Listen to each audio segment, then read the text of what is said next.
dari IKA Prama Financial Club. Ya, pagi ini saya kedatangan tamu, teman saya, Mbak Andia. Beliau adalah praktisi financial planning. Ya. Pagi, apa kabar? Baik, Mas Fadli. Ya. Apa kabar? Masa pandemi itu mengajarkan kita bahwa proteksi aset keuangan itu sangat penting ya. Jadi banyak kita dengar dari teman-teman terdekat kita. Selama pandemi kondisi keuangan berubah, banyak perubahan ya. Jadi ini mengajarkan juga betapa pentingnya itu kita punya perencanaan keuangan pribadi ya, perencanaan keuangan keluarga agar terhindar dari resiko-resiko keuangan ya. Nah, makanya pada beberapa bulan lalu IKA Prama yang juga IKA Prama Financial Club yang juga concern mengenai masalah ini, kita bertemu dengan teman-teman dari perwakilan My New Life. Kita bicara bagaimana caranya supaya kita mengeducate dan memperkenalkan lagi mengenai asuransi itu sebagai alat perencanaan keuangan dan juga proteksi.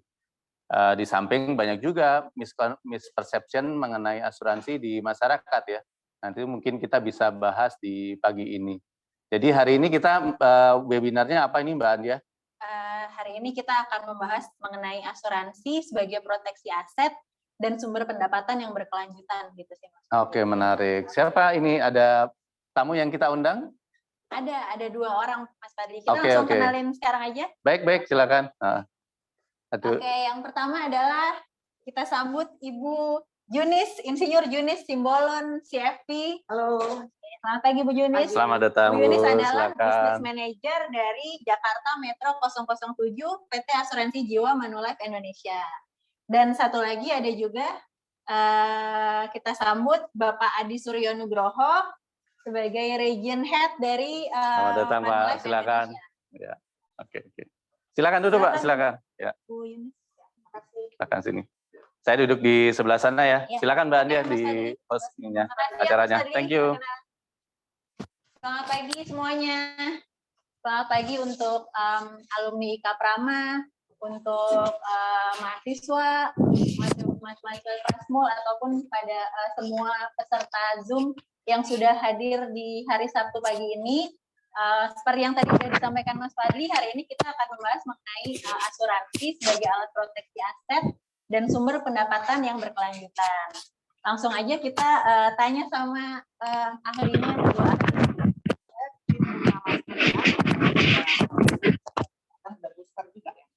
Kita semua di sini udah booster ya Bu ya. Oke, kita mulai aja ya Bu ya. Kenapa sih Bu Yunis kita itu mesti punya asuransi? Ya, sebelum saya menjelaskannya, saya juga mau info, saya juga MMR 21. Oh iya, saya juga alumni Presiden Bu Yunis alumni MMR 21, saya MMR 3. Betul. Nah, jadi kalau kita mau bicara kenapa butuh asuransi, jadi kalau kita bisa gambarkan ya dalam skema perencanaan keuangan kita, mungkin Bos bisa tolong di-share segitiga perencanaan keuangan. Nanti dari situ kita bisa lihat, umumnya secara sederhana kita melakukan perencanaan keuangan seperti udah kelihatan ya. Nah, kita biasanya memulai dengan mengelola arus kas kita. Bagaimana supaya pendapatan kita pengeluaran kita tidak lebih besar dari pendapatan, dan kemudian kita menyediakan dana darurat. Nah, yang biasanya dilakukan orang adalah kita langsung jump gitu loh dengan tujuan keuangan kita, melakukan investasi entah kemudian menyiapkan dana pendidikan anak atau menyiapkan, bahkan ada yang langsung menyiapkan dana pensiunnya, gitu ya. Nah, betul kalau misalkan hidup kita tanpa resiko, kalau kita tahu kan di hidup kita ini ada namanya resiko kehidupan. Saya suka meningkatnya itu dengan SK Camat. Sakit, kecelakaan, cacat, mati atau meninggal. Meninggal itu entah kita meninggal kecepatan atau meninggal kelamaan, itu menjadi masalah. Nah, kalau terjadi resiko itu, maka itu akan mengganggu tujuan keuangan kita itu, gitu loh. Sehingga seharusnya sebenarnya yang pertama-tama kita lakukan adalah manajemen resikonya. Asuransi itu masuk dalam manajemen risiko supaya kalau terjadi resiko SK Camat yang saya sampaikan tadi, itu tidak mengganggu penyiapan dana pendidikan, penyiapan aset, itu tidak terganggu. Jadi itu kenapa karena dia yang menjadi dasar untuk melindungi rencana-rencana kita itu. Terus Bu, tadi kan asuransi itu di situ juga terlihat ya ada beberapa jenis. Nah, kita tuh harus beli asuransi mulai dari mana nih Bu? Kalau katakan asumsi kita atau keluarga kita belum memiliki asuransi. Nah, sebaiknya itu dimulai dari ini tadi, ketika kita hidup terjadi sesuatu, itu sakit ya, itu kita harus mulai dari asuransi kesehatan, karena kalau ada yang sakit di keluarga kita, itu pasti keuangan kita terganggu kan, kalau sakit. Even kita bilang sakit yang sederhana sekarang deh, DBD, tipes itu yang paling seringnya, itu udah bisa menghabiskan 15 juta. Nah, terus kemudian kita punya dana lebih, kita mulai bisa masuk ke asuransi penyakit kritis. Yang biasanya kalau penyakit kritis itu misalkan kanker, jantung, yang kalau itu terjadi di kita, itu kan memakan biaya yang sangat besar. Baru kemudian kita lanjut ke asuransi jiwa. Begitu kira-kira urutannya secara teorinya. Tapi ya kembali lagi memang bagaimana sih kebutuhan keluarga itu. Terus Bu ya, jika kita udah tahu nih mau beli asuransi apa aja gitu ya Bu. Terus seberapa besar sih nilai asuransi yang harus kita punya dan kita beli itu? Gitu. Kalau itu ada berbagai pendekatan yang bisa dipakai. Kita mau hitung detail berapa sih pengeluaran yang perlu di cover dari, kan asuransi itu kan sebenarnya kita membeli membeli uang yang menggantikan income kita untuk nah itu bisa dihitung berapa kebutuhan keluarga kalau sampai income di keluarga ini hilang. Tapi kalau kita mau secara sederhana rule of thumb-nya sih yang kayak gini loh Mbak. Orang suka tanya, berapa sih kebutuhan air minum? Itu kan beda-beda ya setiap orang, tapi kita punya rule of thumb-nya bahwa 2 liter per hari itu. Nah, asuransi juga begitu. Nah, kalau kita pakai rule of thumb-nya, ini diambil dari Sanjay Taulani, bahwa 10 kali income tahunan kita. Jadi kalau income tahunan kita 100 juta, berarti kita harus membeli asuransi 1 miliar santunannya.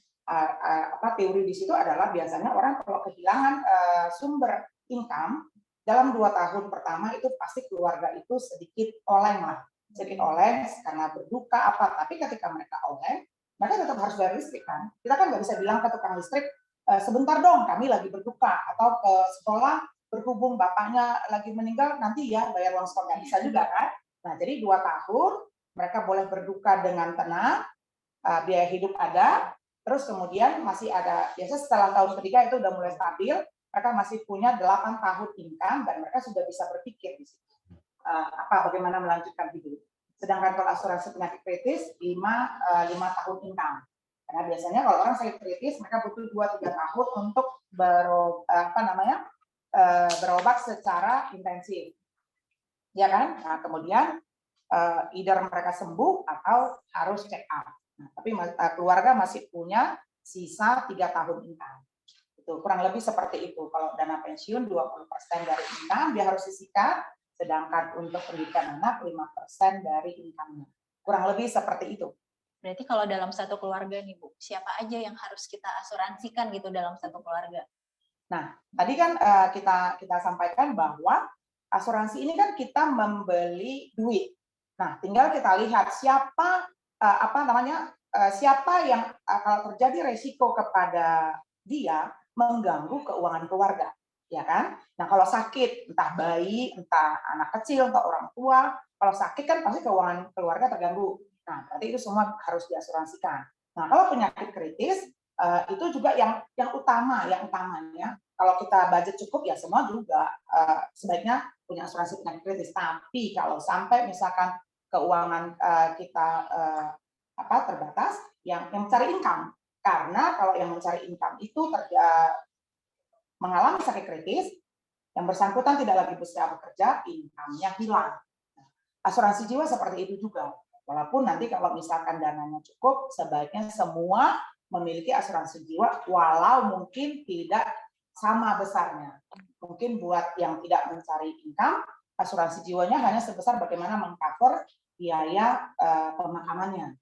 Karena kan biaya pemakaman di Jakarta ini mahal ya. Gitu, Jadi kan. utamanya memang tulang punggung ya Bu Tulang ya. punggung gitu loh, karena untuk menggantikan income. Kalau misalnya nih Bu ya, asetnya udah banyak gitu, punya deposito banyak, terus dana-dananya udah diplot kayak dana pendidikan, dana pensiun, terus dana kesehatan, warisan juga udah punya, Ya, tanah benar. banyak, rumah, apa tetap perlu sih Bu sebenarnya punya asuransi Bu? Iya, ya. Saya jadi teringat gitu loh Mbak. Dulu saya kalau ditawarin asuransi ya, saya suka bilang begini, ngapain saya beli asuransi? Kamu tahu nggak anak saya tuh lebih terlindungi kalau saya meninggal, karena kan orang Batak itu kan keluarganya itu komunal gitu ya. Kalau ada satu keluarga yang bisa kehilangan orang tua, yang keluarga yang lain membantu. Saya dulu suka ngeledekin begitu. Terus teman saya juga dia bilang gini, ya udahlah nanti kalau saya meninggal tuh satu anak udah ada satu rumah. Nah itu kan dulu ya. Terus kemudian ketika saya belajar asuransi ini baru saya mikir, asuransi ini kan transfer risiko ya. Transfer risiko artinya gini, risiko keuangan yang harus saya alami itu digantikan oleh pihak ketiga. Lalu saya mikir, loh, ngapain saya harus menanggungkan risiko keuangan itu sendiri? Katakanlah misalkan saya sakit, oke, saya punya dana 2 miliar, ngapain saya mengeluarkan dana 2 miliar untuk mengobatin saya kalau sebenarnya dengan membayar sejumlah premi itu udah ada pihak ketiga yang menyediakan dana kesehatan itu. Nah, itu satu. Terus yang kedua juga belum tentu juga ketika saya butuh uang itu atau ketika anak sekolah butuh atau ketika meninggal rumah udah langsung bisa dilikuidasi. Even deposito pun begitu meninggal yang punya deposito itu nggak bisa langsung dilikuidasi. Gitu. Jadi kalau ditanyakan apakah orang punya aset butuh? Iya tentu, karena itu tadi untuk melindungi aset yang dia sudah kumpulkan ini supaya enggak habis karena harus mengalami resiko sakit yang berdampak ke resiko keuangannya. Terus Bu, itu kan kita kalau asuransi itu ya, kita kan mesti kayak bayar premi gitu ya. Betul, betul. Bisa nggak sih bayarnya itu tuh kayak cuman 10 tahun aja atau 5 tahun aja gitu, nggak terus-terusan gitu Bu? Oh, iya kita sering dengar tuh ya kalau orang kita ditawarin, tenanglah bayar 10 tahun aja. Iya, betul. Nah, jadi sebenarnya kalau kita bicara secara teorinya, asuransi itu sederhana. Anda bayar biaya, kami tanggung. Hanya sederhana itu aja transaksi bisnisnya. Cuma dalam desain produk itu kan orang bisa atur ya, biaya yang harus Anda tanggungkan itu bisa saya manage menjadi dipres ya, hanya 10 tahun, 5 tahun gitu. Jadi itu hanya desain produk saja. Tapi sebenarnya intinya adalah Anda mau kami tanggung ya, Anda bayar preminya. Nah, makanya harus hati-hati dalam memperhatikan penawarannya, apakah memang betul-betul hanya bayar terbatas 5-10 tahun atau jangan-jangan Anda hanya bayar 10 tahun dalam fresh money. Tahun berikutnya saya ambil ya dari nilai uang yang mungkin sudah terkumpul di polis Anda. Gitu. Jadi harus hati-hati benar, Mbak. Berarti itu terkait itu lah Bu ya, sama apa? Kan ada asuransi yang asuransi murni atau tradisional, terus ada asuransi unit link. Nah, itu tuh gimana tuh Bu? Mana yang lebih baik gitu? Nah, ya benar, kita kan sering dengar ya, orang bilang asuransi tradisional, asuransi unit link gitu ya. Nah, kalau dalam bahasa sederhananya itu, asuransi unit link itu, dia menggabungkan unsur investasi dengan unsur perlindungan. Jadi kalau di asuransi tradisional itu kan hanya unsur perlindungan di situ. Sedangkan di unit link ada sedikit unsur investasi. Nah, kembali lagi, itu masalah desain produk saja. Kalau di asuransi unit link, distribusi, kalau kita bicara di sekolah kita ya, distribusi cost. Premi itu kan cost ya. Nah, dan tadi saya bilang bahwa itu harus dibayarkan sepanjang kita mau ditanggung sebenarnya.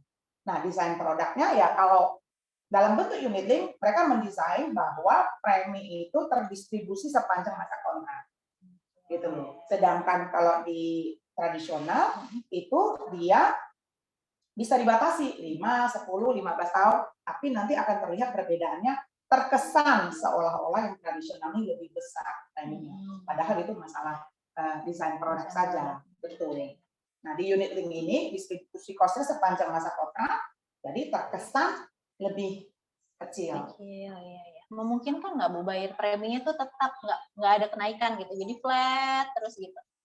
memungkinkan kalau desain produknya ya unit link itu biasa diatur Iya, seperti itu. balik ke desain Iya, produknya, Bu, keuntungan unit link itu bisa diatur apa namanya bahwa dia flat gitu karena pada dasarnya premi itu kan harga yang harus kita bayar atas risiko kita terkena dampak risiko hidup tadi kan. Nah, itu biasanya meningkat karena umur, pekerjaan, yang paling terasa umur. Jadi sebenarnya kalau kita bicara biaya perlindungan, cost of insurance itu pasti naik.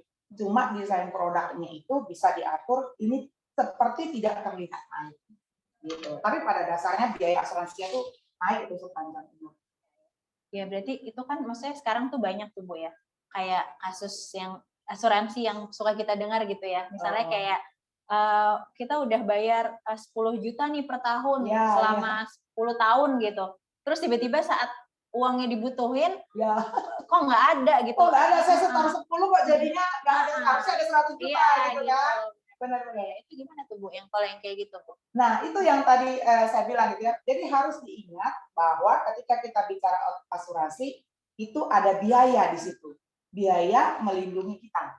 Kalau terjadi resiko hidup, SK camat, income kita hilang, atau kita butuh biaya, ada asuransi yang menggantikan. Nah, itu kan butuh biaya. Nah, itu yang orang lupa. Ya, karena berpikir unit link ini kan investasi ya. Berarti, nah dia lupa bahwa di situ ada unsur biaya juga. Unsur untuk menanggung kan kalau terjadi sesuatu pada dia. Dan itu harus dibayarkan ke penanggung dong. Entah kita terjadi resiko atau enggak. Gitu. Sehingga kalau kita merasa kita sehat-sehat saja, ya biayanya tetap harus dibayarkan. Nah, jadi kalau kita bicara di asuransi, kita setor 10 tahun hasilnya tidak akan 100 juta gitu loh. Pasti ada unsur biaya di situ, apalagi kalau apa namanya ekonomi harga unitnya itu kan tidak tidak tetap, Fluktuatif. ya fluktuatif. Itu yang harus diingat gitu loh. Jadi ada biaya memang jadinya terkesan rugi. Bayangkan aja gini Mbak, kalau kita punya rumah yang besar, kita bayar satpam, benar nggak? Ya. Nah, kalau misalkan ternyata rumah kita nggak kemalingan ini 10 tahun, kita bisa bilang rugi nggak bayar satpam? Ya enggak sih Bu. Ya enggak kan sebenarnya, walaupun memang secara ekonomi, aduh gue nggak perlu lah ini bayar satpam nih, rumahku tenang-tenang aja. Tapi sebenarnya yang kita bayarkan kan adalah kenyamanan kita kan. Kalau terjadi apa-apa, mudah-mudahan tidak terlalu menimbulkan kerugian karena ada satpam. Kurang lebih sih seperti itu. Jadi harus diingat ada biaya di situ. Jadi jangan expect sama gitu. Terus kalau kita ingin punya asuransi kesehatan swasta, padahal kita tuh kan sekarang juga ada nih BPJS gitu ya Bu ya. Itu gimana Bu? Maksudnya perlu apa enggak sih atau ya udah deh BPJS aja nih gitu, misalnya nggak ada budget gitu. Ya, betul sekali. Jadi kita bersyukur ya pemerintah mengadakan asuransi BPJS itu sehingga setiap warga negara punya akses kepada fasilitas kesehatan. Itu program yang sangat bagus. Tapi kembali lagi dalam berasuransi itu dipengaruhi juga oleh lifestyle, ya kan? Kalau kita bicara asuransi kesehatan, lifestyle terkait apa? Kalau misalkan di keluarga kita kalau terjadi rawat inap, ya itu tidak akan mungkin bukan di VIP, harus sekamar sendiri, ya kan? Nah, terus kemudian itu kita punya kebiasaan berobat ke luar negeri misalnya. Nah, tinggal dilihat BPJS itu mengcover enggak standar hidup kita. Mungkin kalau kita ya biasa ekonominya biasa, ya sudah, ya kita pakai ini saja karena tidak leluasa juga kita mengeksersis kenyamanan kan. Nah, tapi kalau di asuransi pribadi kan itu lebih nyaman gitu. Terus kalau di BPJS kan nggak semua juga di cover. Jadi saya cerita waktu itu kan saya pernah sakit ya dirawat. Nah, saya butuh MRI. Terus kawan sutra bilang, oh ini nggak cover. Oh yang di cover apa untuk penyakit ibu ini BPJS cukup CT scan. Padahal kan mungkin standar keluarga kita biar lebih teliti lah, biar nggak takut MRI. Gitu. Hal-hal gitu dilihat. Jadi perlu tidaknya kembali lagi, apakah coverage BPJS sudah sesuai nggak dengan standar hidup keluarga kita. Nah ini Bu, terkait yang tadi balik lagi ke asuransi kesehatan ya. Itu tuh banyak nih yang suka kayak bilang, aduh kalau beli asuransi kesehatan terus ternyata nggak sakit, terus uangnya Rugi. angus dong, rugi gitu. Iya, iya. Nah, itu tuh gimana tuh Bu? Itu Apa bisa uangnya kembali sih Bu sebenarnya? itu yang seperti saya bilang tadi Mbak Iya, Nindya. diulang lagi. Kita Balik lagi gitu ya Bu punya ya. rumah, dijaga satpam, nggak kecurian 10 tahun. Boleh nggak bilang sama satpam? Ternyata saya nggak bisa bayar. ini, nggak usah bayar, boleh kembali deh. Nggak usah semua 50% aja, nggak bisa juga kan. Kurang lebih seperti itu. Oke.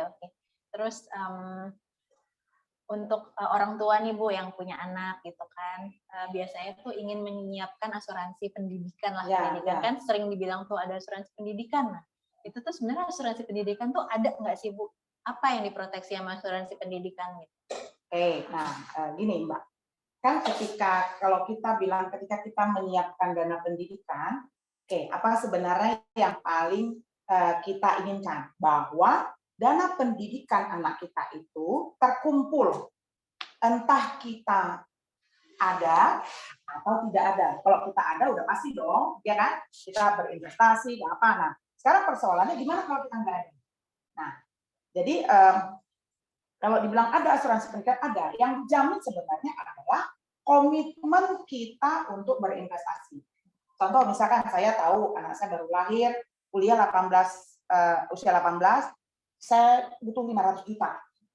Saya bisa melakukan itu melalui reksadana, saya invest 100. Kalau saya hidup tentram, itu benar. Ya kan? Bahwa itu saya bisa menabung sampai itu. Persoalannya, siapa yang bisa menjamin saya tidak terkena SK tamat? Nah, tentu saya pengen ketika saya tidak ada atau ketika saya sakit, ada yang melanjutkan berinvestasi itu supaya kalau saya nggak ada 500 juta itu tercapai. Jadi itu sebenarnya yang kita beli kalau kita menyiapkan dana pendidikan melalui asuransi. Supaya ada kepastian kita berinvestasi itu di cover itu sebenarnya. Pengganti penghasilan tadi yang berkelanjutan ya. Oke Bu. Jadi sebenarnya di industri asuransi ini kan besar ya Bu ya. Iya. Betul. Banyak orang yang mulai melihat asuransi itu sebagai peluang bisnis kan Bu ya. Ya, benar. Terkait ini kita udah ada Pak Adi. Gimana tuh Pak Adi? Berarti lanjut ke Pak Adi ya Bu ya? Ya, boleh. Nanti, diingetin untuk semua peserta. Jadi jangan lupa nih, kalau ada pertanyaan, silahkan langsung tulis di kolom chat. Nanti ada hadiah, ada GoPay sebanyak 3 buah GoPay dan satu lagi. Dan jangan kemana-mana dulu nih, di akhir nanti juga ada kuis ya Bu ya? Ya, betul. Ada hadiah GoPay-nya juga. Jadi satu pemenang terbaik. Jadi stay with us. Oke. Sekarang kita ke Pak Adi ya Pak ya. Gimana nih Pak peluang bisnis di industri asuransi ini gimana nih Pak? Bisa cerita sedikit nggak? Oke, selamat pagi kepada teman-teman yang berada di rumah ya online ya, sedang menyaksikan kita. Oke, tadi seru sekali ya berbicara mengenai financial planning ya, karena kita nggak tahu kan ya beli asuransi itu, kalau saya kutip dari apa yang Bu Junis katakan bahwa beli peace of mind ya, seperti itu ya. Jadi saat ini sebetulnya asuransi itu sama seperti kebutuhan pokok ya. Kita tahu sadang pangan papan ya, kita butuh makan tiap hari. Tapi kadang-kadang kita lupa bahwa asuransi itu sebetulnya mirip seperti itu. Karena apa? Ini adalah satu hal yang wajib kita punya apabila kita punya planning. Setiap orang punya planning dong, ya jangka pendek, menengah maupun jangka panjang. Nah, untuk memproteksi planning ini terhadap resiko yang kita nggak tahu, tadi kata Bu Junis bilang SK Camat, itu apa nih? Kadang-kadang orang takut memikirkan resiko. Tapi padahal resiko itu bisa terjadi 1 menit yang akan datang, 5 menit, 1 jam, 1 hari, 1 bulan. Kita kadang pernah tahu, ya kan? Nah, karena ketidaktahuan itulah kita butuh yang namanya peace of mind, security. Ya, jadi kalau dibilang seberapa besar potensinya Indonesia dengan populasi penduduk yang ratusan juta, itu masih 7% Mbak yang memiliki sadar terhadap program asuransi. Ya, jadi intinya masih ada 93% orang yang perlu diberikan edukasi terhadap pentingnya asuransi itu dalam merencanakan financial planning kita untuk masa akan datang. Sehingga balik lagi dengan populasi itu masih banyak dibutuhkan orang-orang yang mau terjun ke dalam bisnis ini ya, untuk sama-sama kita memberikan edukasi pentingnya mempunyai perlindungan asuransi untuk tujuan finansial kita yang tidak mau gagal. Seperti itu. Iya, iya. Nah, apa? Untuk tadi kan kita udah ngebahas tentang asuransinya bersama Bu Yunis gitu. Iya, Dalam industri asuransi nih Pak ya, kan iya, industrinya tuh ya besar banget kan, berarti kan betul. untuk menjangkau 93% itu bisa jadi peluang bisnis gitu Pak. Setuju. Bisa Iya, bilang peluang bisnisnya besar Iya. banget. Nah, apa namanya? Untuk itu kan kita bisa join nih Pak dengan industri asuransi, gitu Iya. kan. Nah itu gimana Pak untuk benefit sama income yang didapatkan dalam dunia ini gitu sih Pak? Oke, berbicara mengenai income ya, komisi. Artinya ada dua hal yang kita perlu lihat, ko dan misi gitu ya. Jadi untuk bisa kita benar-benar menjalankan pekerjaan ini, kita harus tahu misinya apa dulu. Misi kita adalah memberikan edukasi kepada masyarakat luas mengenai pentingnya memiliki perencanaan keuangan dan proteksi gitu ya kepada seluruh masyarakat Indonesia. Nah, semakin banyak kita memberikan edukasi kepada masyarakat, lalu memberikan pelayanan yang terbaik, sehingga bisa menimbulkan trust atau kepercayaan kepada mereka dan pada akhirnya memberikan referral, ya.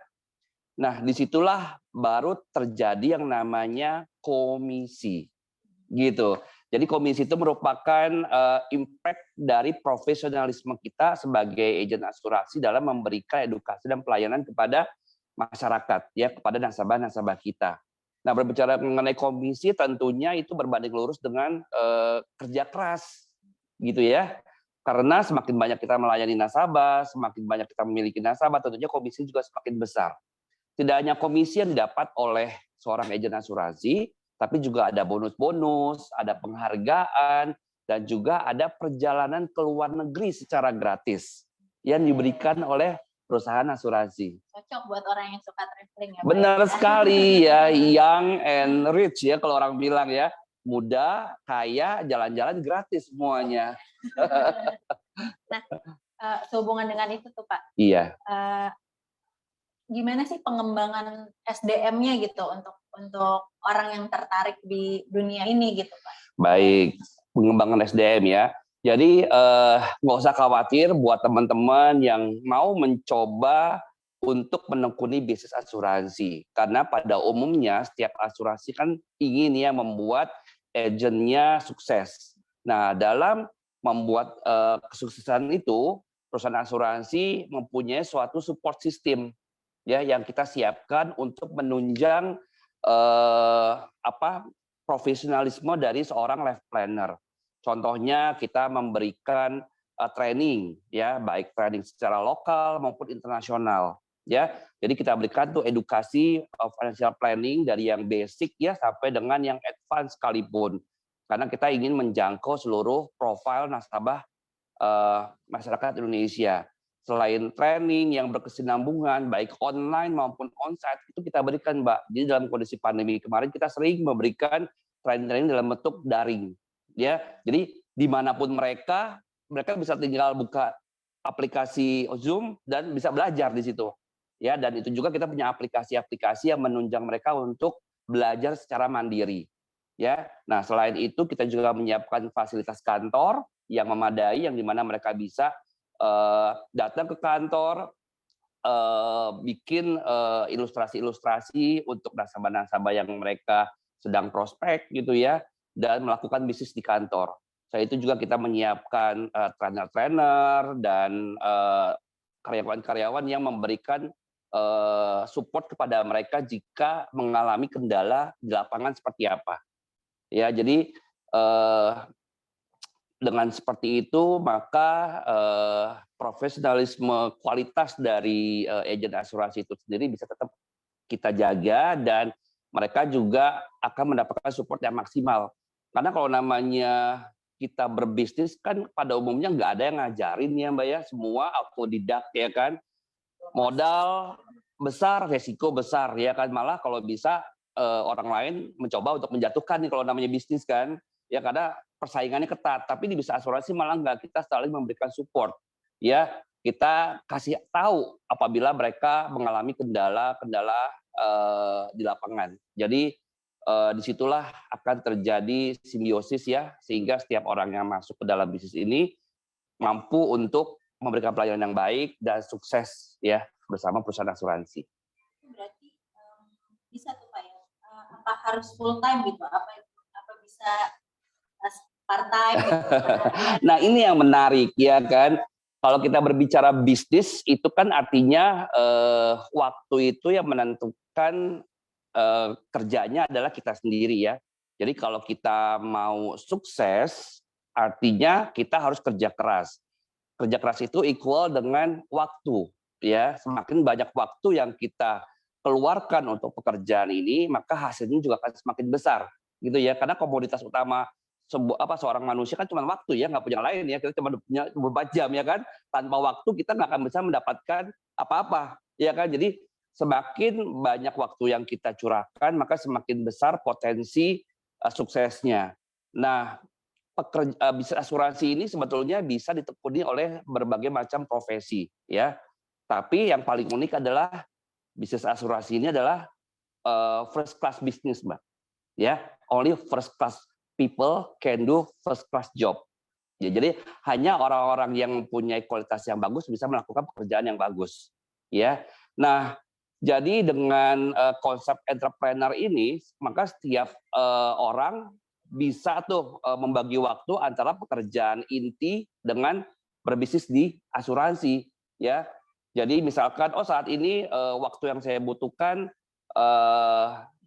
untuk bisa menekuni bisnis ini cuma 2 jam sehari, nggak apa-apa, yang penting ada komitmen ya. Karena banyak pengalaman agent-agent yang memulai bisnisnya dari part time, lama-lama mereka menemukan passionnya di pekerjaan ini. Kayak dulu saya sebelum bergabung di bisnis asuransi juga part time sebagai engineer.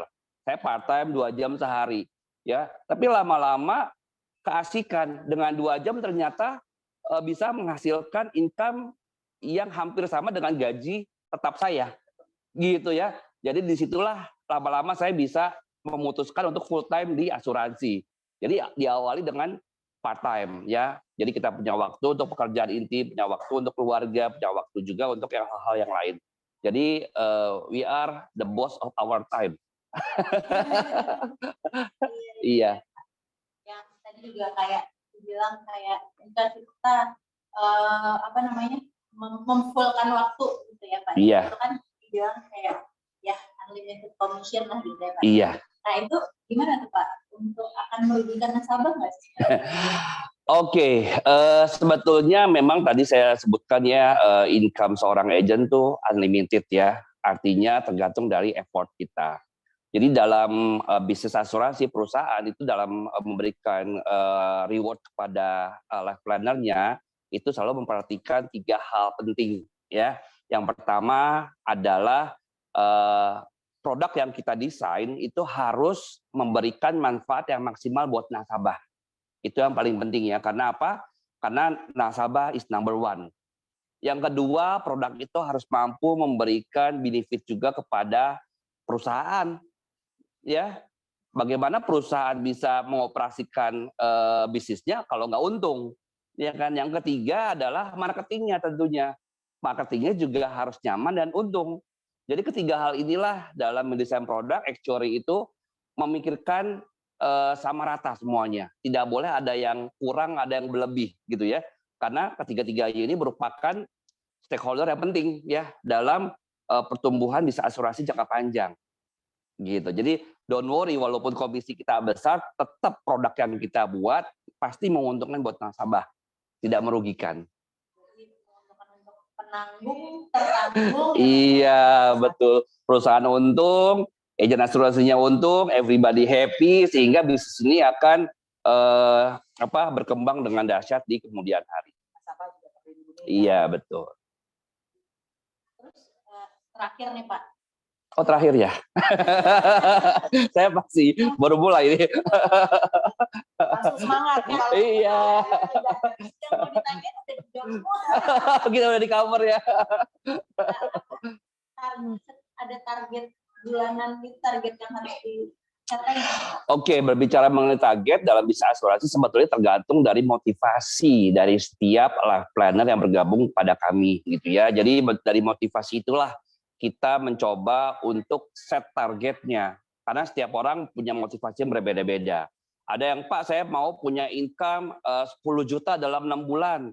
Saya mau punya income 50 juta dalam 2 tahun. Saya mempunyai income 100 juta dalam 3 tahun. Ya. Jadi sebetulnya itulah yang menjadi target kita ya, bagaimana mewujudkan impian setiap partner bisnis kami gitu. Jadi balik lagi ya, kalau benar-benar mau sukses harus punya komitmen untuk mencapai tujuannya. Nah, disitulah kita akan bekerja sama dan mensupport bagaimana impian mereka tetap tercapai ya dalam waktu yang relatif lebih singkat. Karena di dalam bisnis asuransi punya 2 jenis income, Mbak ya. Ada income aktif, ada income pasif gitu ya. Jadi ini adalah salah satu keunikan dalam bisnis asuransi ya, yang mungkin jarang ditemui bisnis-bisnis konvensional pada umumnya seperti itu. Jadi balik lagi, don't worry about target gitu. Wah, tadi soalnya masuk ke bisnis asuransi dikejar-kejar lagi nih sama manajemennya, sama leadernya gitu kan, dikejar-kejar harus closing gitu ya. Don't worry, kita akan sesuaikan dengan motivasi dari setiap orang. Ya, karena motivasi itu bisa berbeda-beda dong ya. Ada yang mau kenceng kerjanya, ada yang mau slowly but sure gitu ya. Jadi kita akan ikuti ritmenya dengan tujuan mereka bergabung dalam bisnis ini. Target pribadi ya kan? Target pribadi itu yang paling penting, karena apapun pekerjaannya kalau kita nggak punya target, sama hal kayak kita mau punya uang ya, Mbak punya uang 1 juta, lalu tiba-tiba Mbak naik taksi, ya, lalu ketika naik taksi pasti yang ditanya sama supir taksinya apa? Nah, tujuannya mau kemana? Kalau Mbak jawab, terserah Pak, Bapak mau kemana aja, yang penting saya punya 1 juta aja. Yang ada sama supir taksinya dibawa kemana? Bandung ya. Enggak, dibawa putar-putar sampai 10 kali, ya kan 10 kali, 20 kali, 30 kali, betul nggak? Mbak, uangnya udah 1 juta, argonya udah 1 juta nih, udah cukup nggak? Udah, ya udah, padahal kita berhenti di tempat yang sama, betul nggak?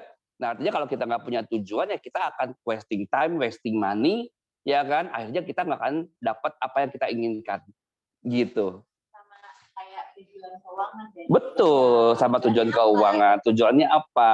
Harus tahu resikonya apa, sehingga kita bisa memastikan tujuan finansial tercapai. Asuransi. Iya. Ternyata asuransi itu bisa memanage resiko, bisa dipakai juga. Iya, berbisnis, betul. Karena kita ini masih blue ocean ya di Indonesia ya. Kalau di Jepang aja Mbak, itu polis asuransi dijadikan salah satu mas kawin loh. Jadi kalau misalkan wanita di sana dipinang sama seorang pria dan pria itu nggak punya polis asuransi yang cukup, dia bisa nolak. Karena apa? Itu kan hak saya untuk mendapatkan kenyamanan ya kan. Just in case kamu misalkan nggak ada, udah kasih saya anak ya kan. Iya. Nah itu, mungkin trennya di Indonesia next time akan begitu ya kan. Gimana wanita udah pada melek dengan pentingnya asuransi. Sudah bercanda itu Pak, teman saya kalau bilang mau nikah, saya bilang ini, kalau orang Batak tuh bilangnya sinamot ya, mahar. Iya. Sinamotnya tambahkan polis. Apalagi kayak di Bali tuh ya, ngaben tuh biayanya mahal sekali ya. Terus saya bilang, Pak, kamu memang mau berapa Pak? Minimal kalau terjadi resiko meninggal cepat ada uang. Oke. Kurang lebih seperti itu. Tadi udah ada pertanyaan yang sudah terkumpul atau mungkin Bu Yunis ada yang mau ditambahin lagi? Iya. Kita cek dulu pertanyaan mungkin.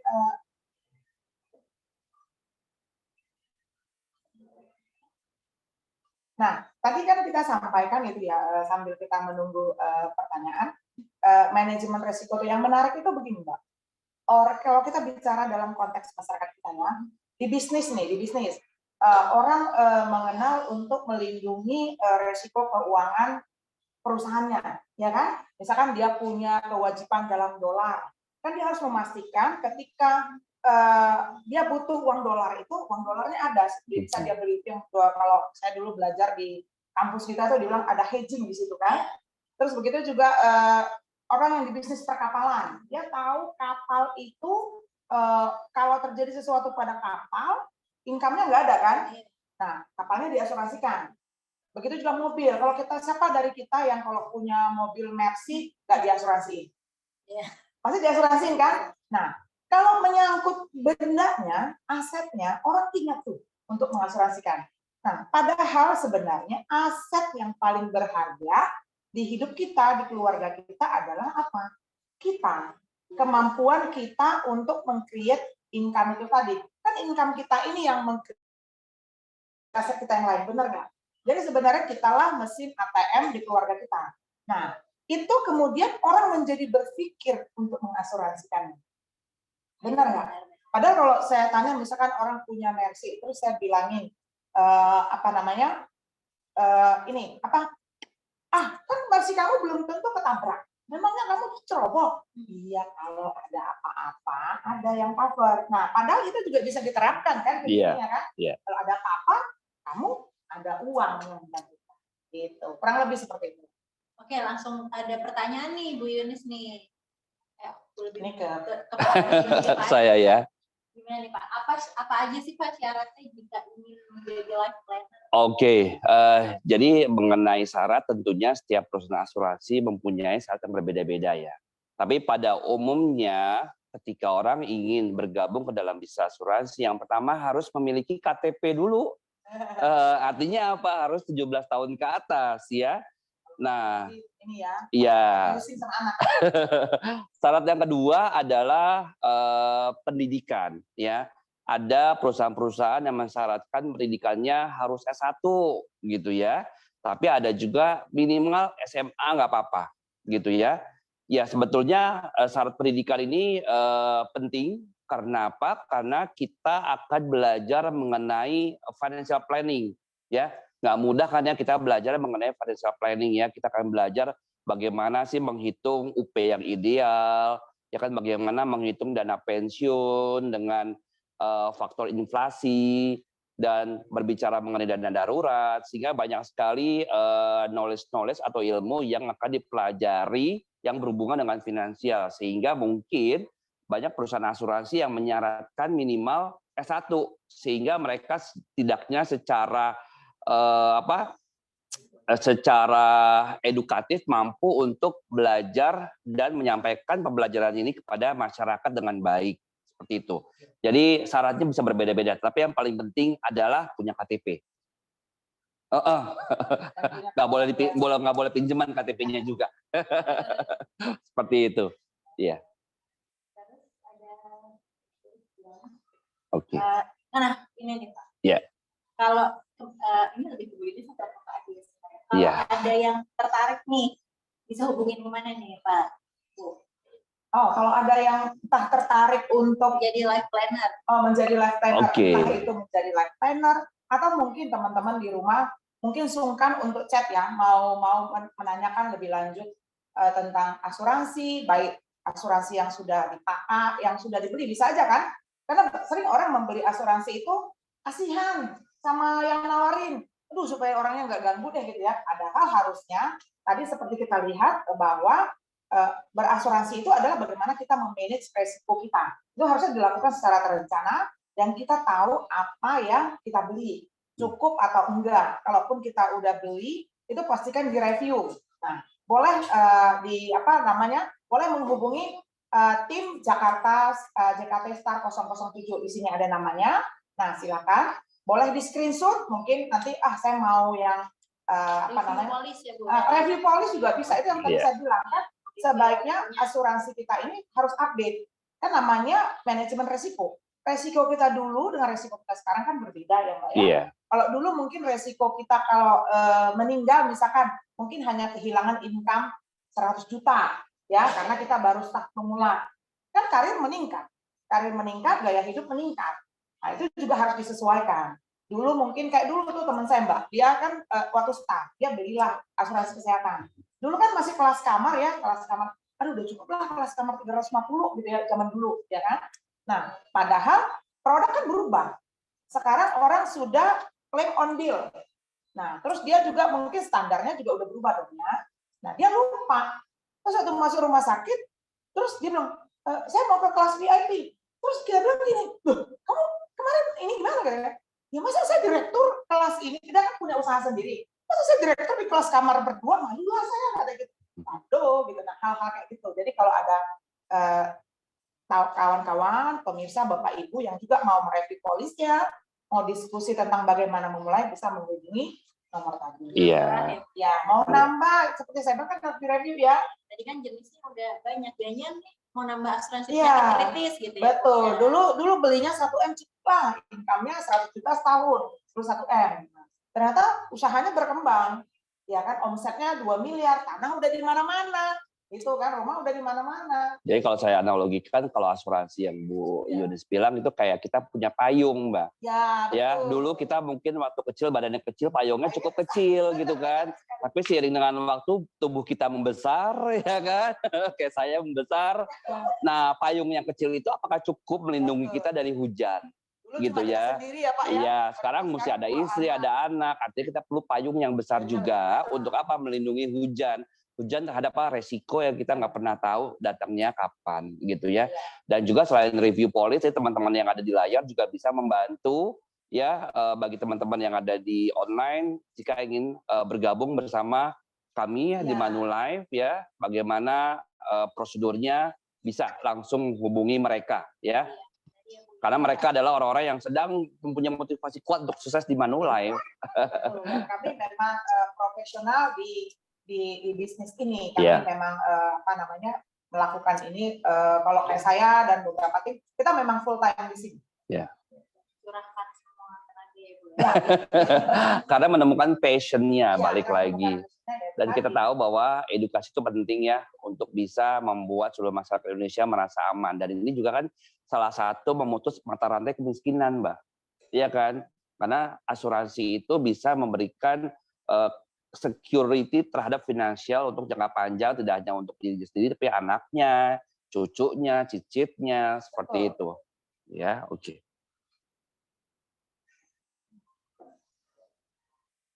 Oke, ada pertanyaan lagi nih, Bu Yunis.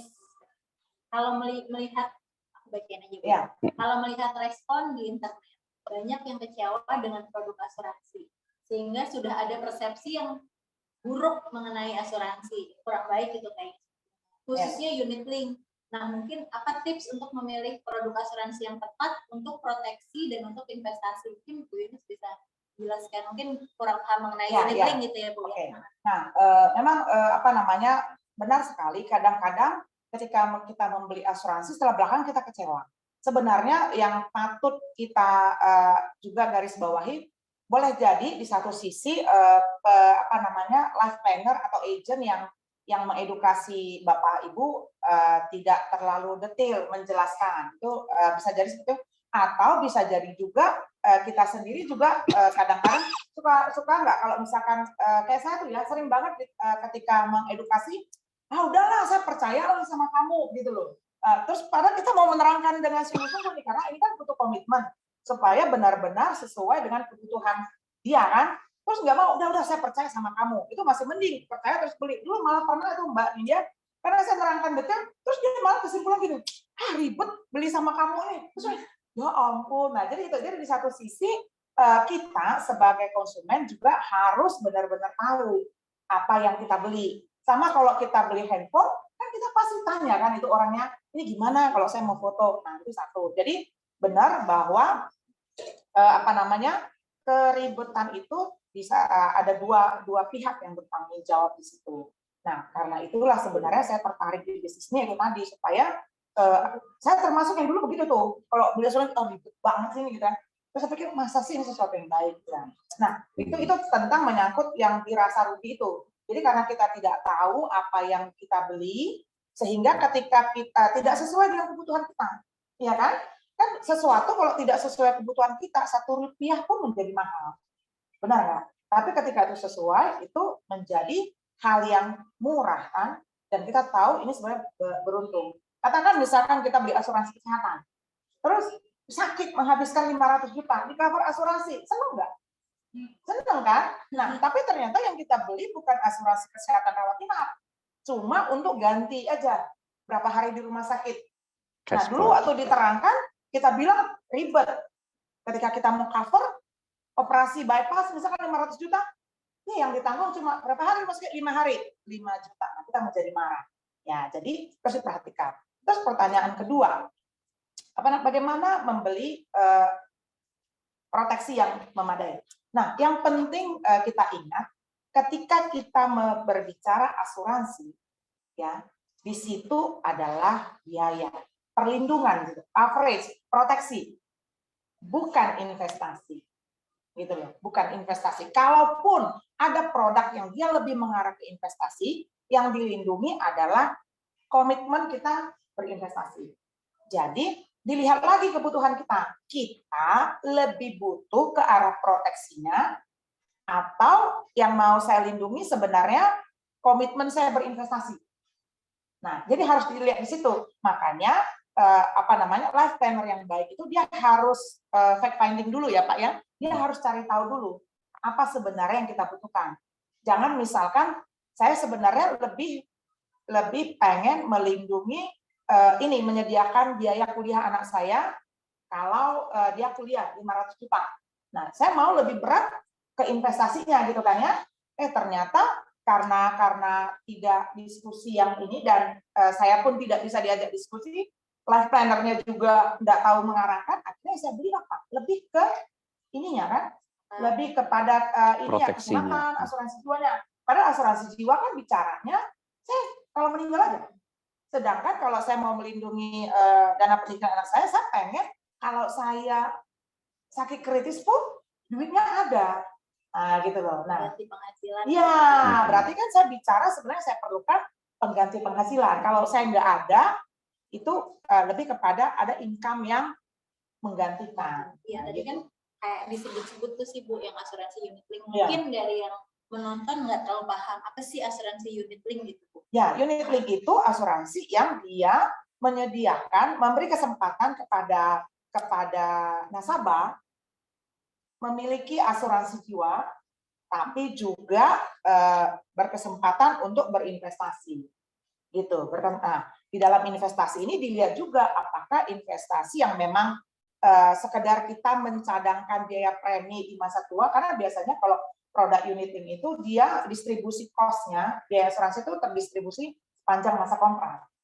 Nah, jadi kalau kita misalkan seumur hidup, katakan, apalagi sekarang kan panjang-panjangan tuh Mbak, di cover sampai umur 100 tahun gitu ya. Nah, ketika kita pensiun dari mana bayar preminya? Kan itu yang sering jadi pertanyaan. Nah, di unit link itu diberikan ruang kita mencadangkan biaya premi kita untuk di masa depan. Ya, itu makanya ada investasi sedikit di situ. Nah, kalau kita juga mau menjadikan itu sebagai saya mau pakai ini juga sebagai rekening investasi menyiapkan dana kuliah anak saya. Nah, itu tentu harus yang kita bayarkan harus lebih besar. Porsi investasi. Iya, lebih seperti itu.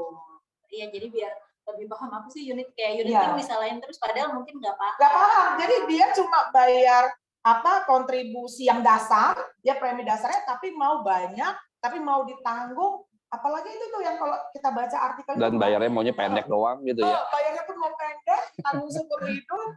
Kalau kita pengen dapat investasinya yang maksimal. Terus saya sudah gini, lah memangnya perusahaan asuransi itu pasti. Kalau kita baca berita itu tuh Pak, malah ada yang ngaku dia merasa keberatan, dia setor sebanyak katakan 10 juta. Kok ini kurang dari 100 juta? Terus dia malah bilang, saya pernah cover, sudah pernah klaim juga. Terus saya pikir, lah klaimnya itu dari mana uangnya? Ya tentu dari premi yang kita bayarkan. Ya, jadi kalau bisa disimpulkan sedikit, berarti kalau asuransi unit link itu utamanya kan memproteksi jiwanya, terus udah gitu porsi investasinya sebenarnya itu untuk misalnya nih kayak tadi ada orang yang kayak pengennya bayar sampai pensiun, nah nanti nilai dari investasinya itu bisa buat bayar. Iya, jadi digedein sama dia di awal. Bisa buat bayar si preminya ya Bu ya. Tapi kalau misalnya kita pengen investasi, ya harus digedein itu buat bayar premi di investasinya. Betul. Gitu ya Bu ya. Nah, terus jangan lupa ketika kita mengatakan investasi itu tidak pasti ya nilainya gitu loh. Jadi itu harus dilihat juga. Kalau dibilang walaupun misalkan di proposal awal life planner bilang oke, kalau menurut hitungan ini dengan bayar sekian bisa lah bayar katakan cuma 10 tahun atau 15 tahun ketika kita bicara unit nih ya. Nah, betul dengan asumsi pertumbuhan investasi seperti yang digambarkan. Jadi kita harus hati-hati juga, makanya kan orang pada marah zaman pandemi ini kan, tiba-tiba harga unitnya semua turun kan, ngamuk kayak itu tadi. Masalahnya ekonomi kita nggak tumbuh 5% seperti yang kita rencanakan, malah turun. Jadi harus diperhatikan. Tapi kalau kita bicara tadi Mbak Ninggia ada bilang tradisional, nah itu kalau dia bilang 5 tahun itu pasti 5 tahun. Ya. Dan kalau bilang ya itu kan kayak asuransi ibu yang orang suka bilang dwiguna itu ya. Nah, kalau dwiguna itu bisa dijelasin. Ya, kalau dibilang asuransi dwiguna, jadi kalau dibilang di dalam kalau mungkin kawan-kawan ditawarkan bahasa awamnya itu mungkin ada asuransi tradisional. Kalau tradisional itu pokoknya kita bayar premi berapa, udah segitu aja. Masa bayarnya terbatas. Kalau dwiguna itu ada tahapan pembayaran tunai ya Pak, ya ada yang pasti. tahapan pembayaran dan pasti nilainya. Jadi kalau dia bilang biasanya itu ada untuk orang yang menyiapkan dana pendidikan. Kan orang mau SD, SMP, SMA ada duit. Jadi tahapannya itu waktu dia SD kalau dibilang oke, SD keluar 10 juta biar ekonomi runtuh, biar apa itu tetap membayarkan 10 juta. Gitu. Nah, kalau unit link kan enggak. Nah, kalau kawan-kawan lihat di atas itu ada asumsi pertumbuhannya. Pertumbuhan 5%, 10%, 16% misalkan. Ya kalau tumbuh 5%, kita bisa harapkan angka yang adaptabel. Gitu. Jadi jangan marah-marah kalau ternyata nggak kecapai, lihat dulu ekonomi kita tumbuh berapa persen. Harus lihat preferensi dan kebutuhan ya Bu. Ya, dan uang yang dipunya, budget yang untuk membeli cukupnya mana cukup ya, atau enggak, betul. Karena asuransi itu kan bicara masa depan ya, jangan sampai gara-gara masa depan yang sekarang terganggu. Ya. Saya tanya lagi ya Bu ya. Saya dengar asuransi bisa diwariskan, apa maksudnya? Oh, ya kita juga suka dengar ya Pak ya bilang tuh ini kan bisa jadi warisan itu tadi kan itu biasanya dikenakan ke asuransi jiwa ya kan ketika terjadi resiko meninggal kan UP keluar. Nah itulah yang diterima oleh ahli warisnya gitu loh. Nah jadi kita suka bilang itu khususnya tadi kan Mbak Nindya menyampaikan kalau nah, yang orang suka lupa, asetnya yang banyak itu kan masih atas nama dia. Benar nggak? Nah, terus kalau misalkan mau diambil alih oleh ahli waris, ada biaya di situ. Terutama biaya balik nama. Ambil deh 7,5 sampai 10%. Bayangkan kalau orang tuanya mewariskan 10M aja deh. Atau 20M. 10%-nya berapa? 2 miliar kan? 2 miliar. Nah, daripada itu orang tua mengorbankan 2 miliar. Orang kan suka bilang nih, udahlah satu rumah dijual untuk membiayai. Betul, kalau rumahnya bisa dijual. Pada waktu menjual pun kan butuh biaya. Nah, jadi kenapa tidak orang tua membeli asuransi jiwa UP?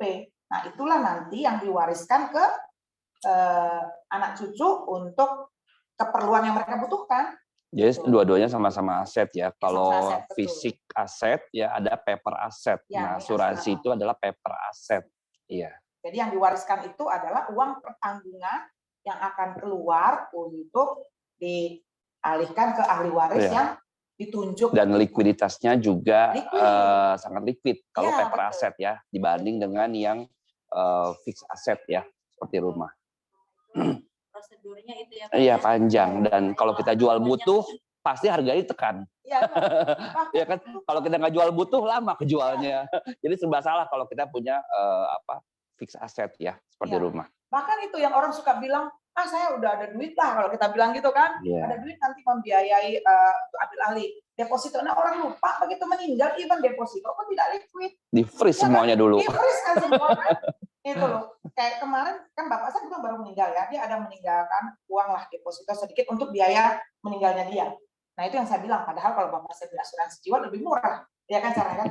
Itu kita butuh berapa bulan itu? Karena kan kita ada di Papua, ada di saya di Jakarta, ada di Medan. Mengumpulkan itu kan, gitu. Belum lagi harus mengurus ahli warisnya siapa, ke bank itu kan, itu nggak gampang juga. Gitu. Jadi asuransi sebagai proteksi bisa, sebagai warisan bisa ya Bu ya? Ya, betul. Dan kalau kita wariskan uang pertanggungan itu. Dan sebagai ladang bisnis, juga bisa. Peluang bisnis ya Bu ya. Betul, betul. Apakah bisnis asuransi ini bisa diwariskan ke anak cucu? Nah, ini sebetulnya pertanyaan yang bagus ya. Ya, benar. Karena apa ya, kita namanya bisnis asuransi identik dengan benefit ya, dan kenyamanan jangka panjang. Jadi bisnis asuransi khususnya Manulife selalu bertransformasi, berinovasi bagaimana membuat partner-partner kami loyal kepada kami untuk jangka panjang. Dan dalam membangun bisnis asuransi kan nggak mudah ya Mbak ya.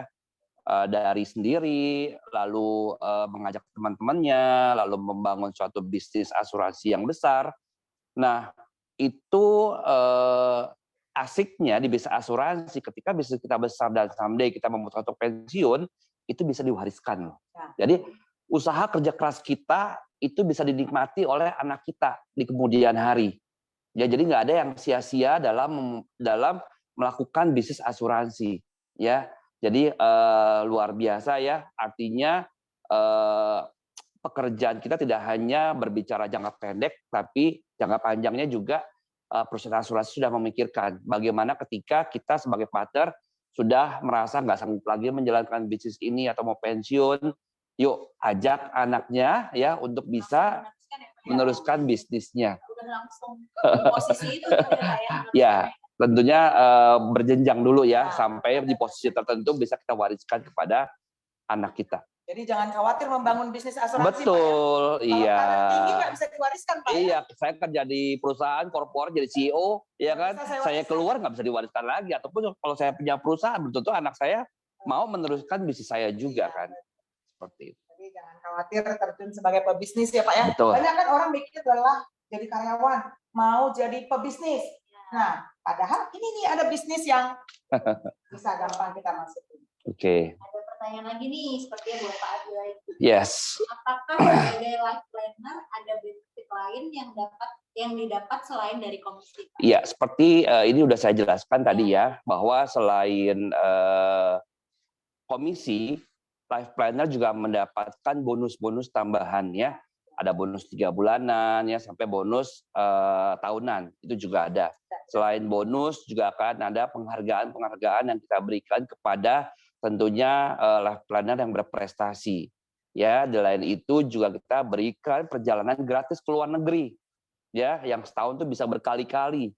Ya, kalau di Indonesia kita ada ke Bali, ada ke Vietnam, ada ke Bangkok, ya kan? Lalu nanti juga ada ke Tokyo, ya, ada ke Europe, ya, ke Korea. Jadi, wow, luar biasa, ya. Jadi di sini kerja keras, tapi tetap fun-nya dijaga juga, ya.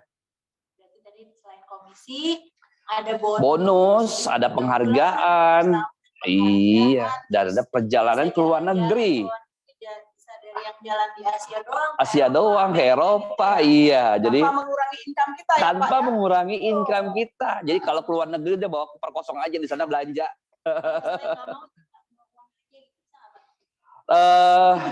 Bisa ada ya, tergantung jenis tripnya gitu ya. Bisa di cash out ya, tapi tentunya kita mengutamakan mereka jalan-jalan supaya rilis stres sampai ke Indonesia bisa semangat lagi ya kan. Betul ya. IP class. First class business, only for first class people. Iya.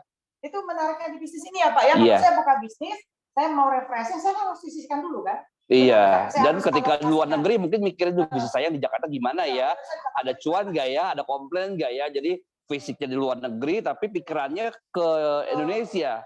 Kalau di bisnis ini udah fisik jasmani dan rohani benar-benar enjoy di luar negeri.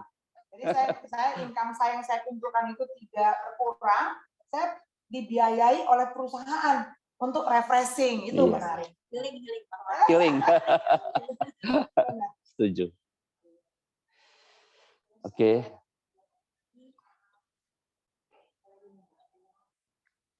Nah, kalau dilihat sekarang sih Pak udah lumayan sih ya orang-orang milenial, generasi muda sekarang. Kalau dulu kan itu suka dipersepsikan itu ya Pak ya, apa namanya bisnisnya ibu-ibu.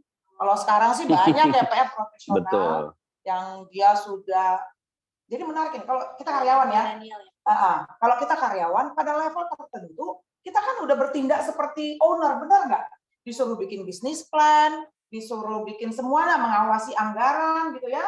Nah, tapi sebenarnya ya kita tetap karyawan, nggak bebas cuti. Kalau mau cuti pun, aduh, harus ngatur dan sebagainya. Ada tuh kawan saya, dia itu yang membuat dia terjun ke bisnis ini ketika itu bapaknya sakit, nggak boleh nggak boleh cuti kan? Ya memang kantor juga pasti memastikan kepentingan mereka tidak terganggu kan?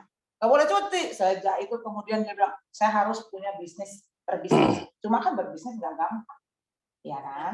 Nah, jadi ini satu-satunya bisnis yang kita masukin hanya dengan modal berapa Pak modal awal? Hanya dengan biaya AJY yang relatif sangat murah ya.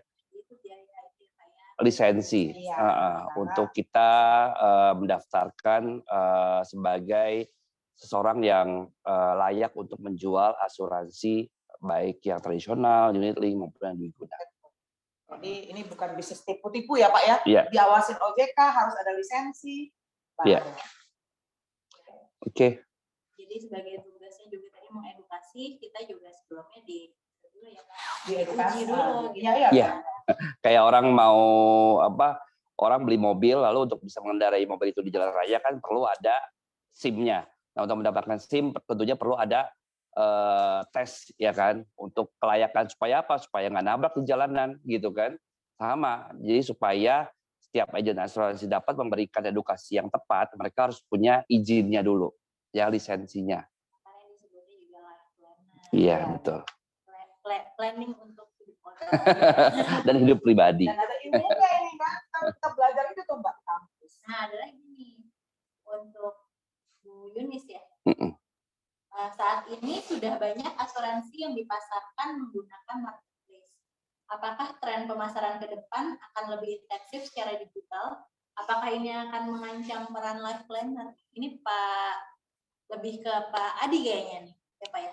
Ya, saya juga nanti bisa juga sharing pengalaman pribadi. Saya kan ya Pak. Oke, baik. Jadi benar sekali bahwa saat ini kan banyak ya asuransi yang dijual dengan melalui media marketplace ya, yang dengan mudah setiap orang mengakses aplikasi itu dan memilih asuransi apa yang dibutuhkan. Nah, ketika kita memilih asuransi dibutuhkan, artinya orang tersebut sudah mempunyai knowledge yang cukup terhadap kebutuhan dia. Nah, tapi sayangnya kan banyak orang yang belum tahu nih kira-kira kebutuhan saya ini cocoknya dengan produk yang mana. Nah, disitulah sebetulnya perbedaannya antara kita beli dengan mesin, beli dengan orang. Yang dimana mungkin dengan orang kita bisa langsung, oke lo, saya punya kebutuhan ABCDE, apa produk yang bisa di-offer oleh kalian untuk solusi, untuk problem saya. Nah, itulah perbedaannya. Kalau mesin kan kita harus punya knowledge yang cukup dulu. Kalau salah beli ya keluar cost yang besar dan kita beli lagi yang baru gitu ya. Nah, jadi penting sekali kita mempunyai profesional life planner ya untuk bisa memberikan benar-benar solusi apa yang dibutuhkan untuk kebutuhan finansial saya jangka panjang. Jadi tentunya ini tidak akan mempengaruhi profesi life planner ya.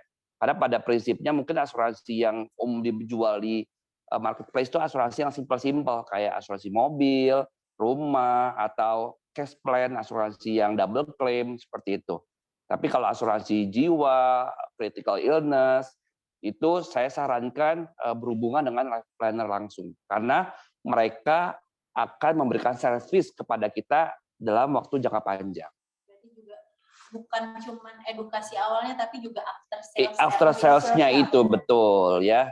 Jadi tetap dibutuhkan seorang advisor ya yang secara pribadi membantu kita dalam memberikan saran-saran dan solusi terhadap financial planning, risiko financial planning yang kita ingin pastikan terjadi dalam hidup kita ya. Ya, benar sekali itu yang disampaikan Pak Adi. Kadang-kadang kayak pengalaman saya sendiri ya. Kadang-kadang nasabah bahkan tidak tahu memulai dari mana. Atau bisa jadi dia sudah datang dengan ide di kepalanya bahwa contohnya kayak pernah saya alamin, Kak saya mau dong asuransi pendidikan. Biasa kan orang langsung dong kirim proposal. Nah, kita membiasakan diri, kita ngobrol aja dulu. biar tahu sebenarnya apa yang kamu butuhkan. Yaitu tadi, yang tadi kayak piramida keuangan, orang langsung jump up ke melakukan tujuan goal yang di atas tanpa memanage resiko. Iya. Ternyata setelah saya tanya-tanya lebih lanjut, dia nggak punya asuransi sama sekali, ya kan? Nah, makanya saya bilang, kita sih tetap terangkan bahwa begini ini baiknya kamu pastikan dulu kalau terjadi sesuatu, karena waktu itu kan dia yang bekerja itu kan memang suami dan istri, budgetnya terbatas. Saya suka bilang, oke, mulai aja dulu dari suami, karena apa? Nggak bisa dipungkiri, kita perempuan ini kadang-kadang kan cepet banget kehilangan income-nya. Begitu ada panggilan keluarga, bisa tiba-tiba income kita hilang. Bukan berarti perempuan nggak butuh, ibu rumah tangga tetap butuh berasuransi. Kalau bapak-bapak berasuransi untuk melindungi income yang hilang, kalau ibu-ibu berasuransi untuk melindungi biaya yang akan timbul. Nangkep nggak gitu kan? Jadi artinya gini, kalau mungkin katakanlah, apalagi ibu-ibu Indonesia serba bisa ya, kayak saya misalkan, saya ngantar anak, saya masak, saya ini gitu kan. Nah, begitu misalkan terjadi resiko pada ibu rumah tangga, berarti keluarga itu harus butuh supir. Keluarga itu butuh mungkin tambahan babysitter, kurang lebih gitu. Jadi semua butuh, bapaknya butuh, ibunya butuh. Nah, itu tadi saya bilang kan, orang kan langsung jump up, langsung ke tujuan keuangan, menyiapkan dana pendidikan. Nah, kita ngobrol di situ, ngobrol bahwa saya kasih tahu resikonya kalau misalkan si pencari nafkah nggak ada, siapa yang bayarin asuransi pendidikanmu ini? Siapa yang bayarin kami? Nah, itu akhirnya timbul dia jadi shifting. Dia shifting, kalau duitnya cukup sih mungkin dia menambah kan. Enggak, saya tetap ini, tapi oke, saya tambahkan asuransi jiwa. Nah, di situ butuh edukasi itu yang tidak dapat yang kata Pak Hadi, di mesin. Di marketplace, betul. Ya. Jadi kadang-kadang nasabah hanya melihat kebutuhan yang ada di depan mata, tanpa melihat kebutuhan dasarnya dulu apa nih sebetulnya nih. Karena percuma kita memiliki asuransi kesehatan, tapi kita nggak punya asuransi critical illness, atau kita nggak punya asuransi jiwa. Karena itu paling penting. Karena kalau kita di opname nih pencari nafkah, lalu kebutuhan hidupnya kalau sampai dipecat sama perusahaan dari mana? Nah, dibutuhkanlah asuransi critical illness gitu ya untuk tunjangan biaya hidup. Nah, saran-saran seperti itu yang hanya dimiliki oleh life planner ya. Jadi yang di dalam tanda kutip dijual life planner itu bukan hanya produk, itu, tapi edukasinya itu. Edukasi, ada advice dan service jangka panjang. Iya. Karena bisa aja sama-sama butuh asuransi pendidikan, misalnya sama-sama butuh asuransi jiwa. Bisa saja ke sini modelnya ini kayak baju aja, Mbak. Baju.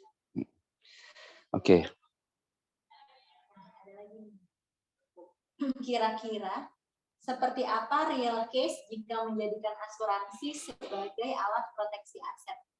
Oh ya, jadi kenapa disebut proteksi aset? Katakan misalkan orang dia kan mengumpulkan asetnya kan, dia mulai membangun membangun deposito, tanah, rumah, gitu kan ya.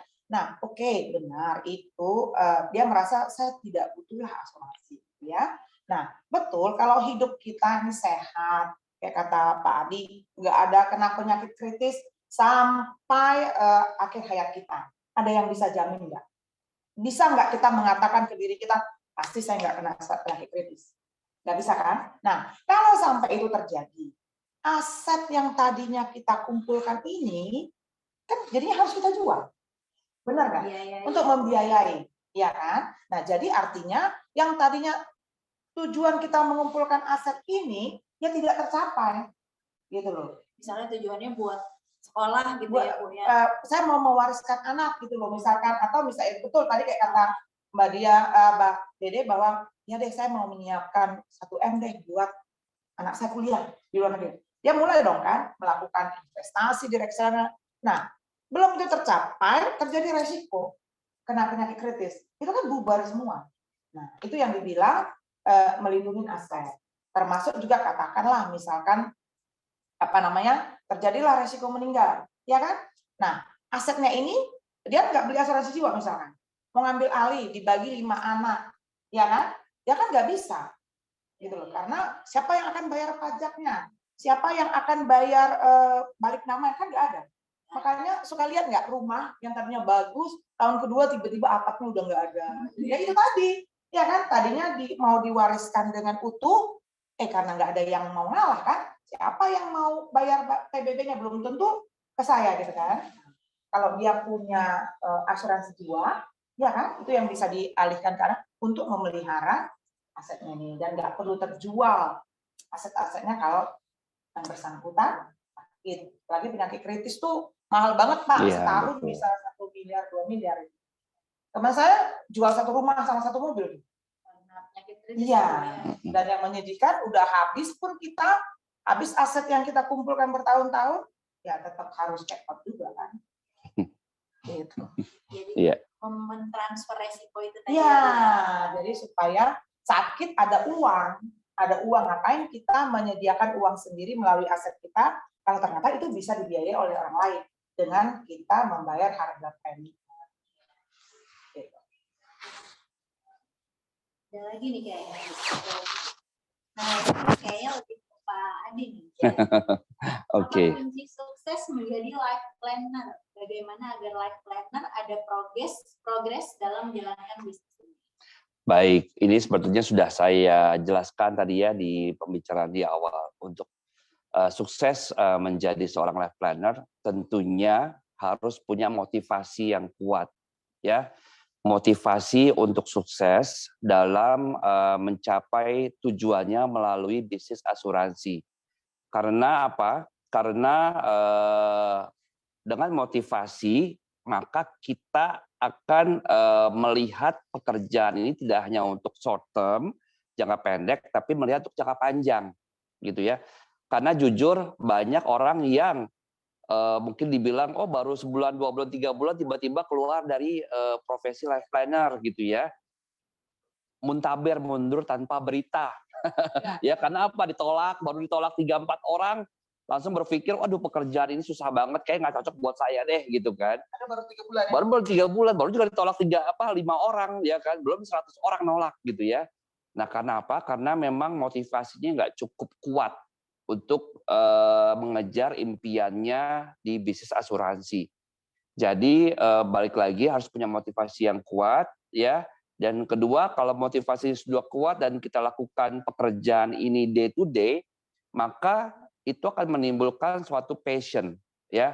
Ketika kita punya passion dalam pekerjaan ini, dalam memberikan edukasi kepada masyarakat, disitulah nanti kita akan akhirnya melihat bahwa misinya ini benar-benar bisa menghasilkan komisi, ya. Karena kalau kita kerja hanya fokusnya terhadap komisi, maka orientasi kita adalah hanya uang dalam waktu dekat. Ya, tapi kalau kita orientasinya terhadap misi, maka kokonya akan datang. Ya, sehingga nggak terasa setiap hari kita mengedukasi, setiap minggu kita dapat nasabah baru, ya, sebulan dapat 4 nasabah, ya, dan berbulan-bulan bisa dapat puluhan nasabah, sehingga income kita bisa eksponensial pada akhirnya. Seperti itu ya, sehingga disitulah nanti akan tercipta suatu gulungan income yang luar biasa, ya, gulungan income yang saya merasakan sendiri dulu ya, transisi dari employee lalu part-time menjadi agen asuransi itu hanya dalam waktu 2 tahun, maka income corporate saya yang saya kerjakan selama 7 tahun tuh bisa tercover hanya dalam waktu 2 tahun loh Mbak. Ya, asal dilakukan Dilakukan disiplin dan akhirnya ada passion. Disitulah memutuskan baru untuk full time ya, sehingga kadang kalau full time income kita pastinya bisa jauh lebih besar lagi. Seperti itu. Fokus, benar.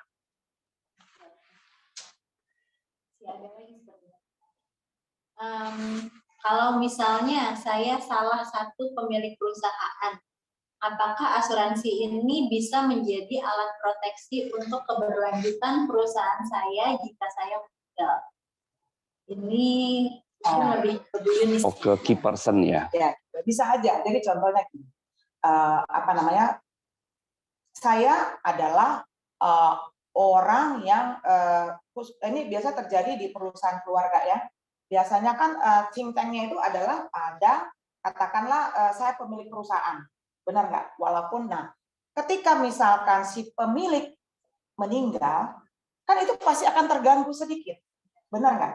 Terganggu sedikit, tapi kan bisnis harus jalan, orang harus dibayar gajinya. Kan kita nggak bisa bilang bahwa nanti dulu ya, ini direktur utama lagi meninggal, kan nggak bisa. Nah, dari hasil asuransi uang pertanggungan yang keluar itulah yang dipakai untuk membiayai operasional perusahaan. Jadi tergantung tujuan ketika dia membeli itu kan harus dicantumkan dengan jelas kan, sehingga perusahaan bisa berjalan terus sampai menunggu terjadi pergantian pimpinan atau pergantian apalah rencana perusahaan, karena si unit key person-nya itu, kalau bahasa ini itu key person-nya itu meninggal.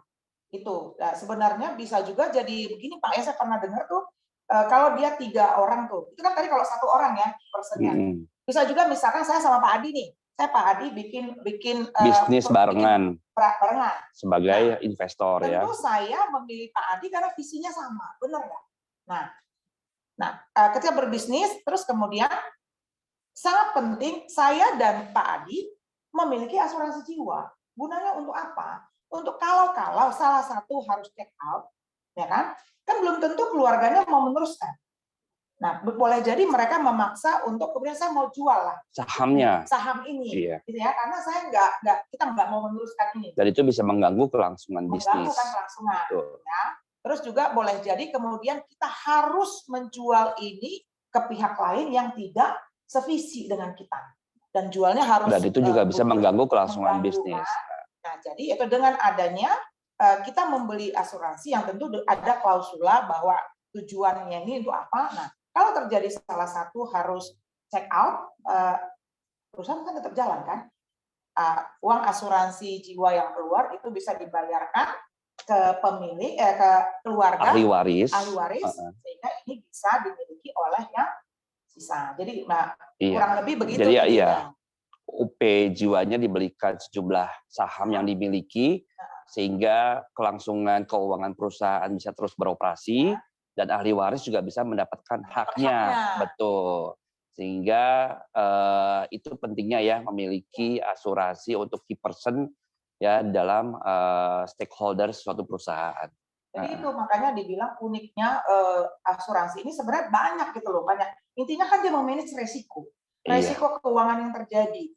Nah, jadi di situ sebenarnya bisa penggunaannya. Jadi makanya kita jangan langsung berpikir, lu mah ngarapin gua meninggal. Siapa yang ngarapin? Saya suka bilang ke klien saya, justru saya mengharapkan kamu hidup. Kenapa? Supaya saya nggak repot. Kedua, kalau kamu hidup kan bisa beli tambah lagi. Ini baru 2 tahun bayar, meninggal gila gitu.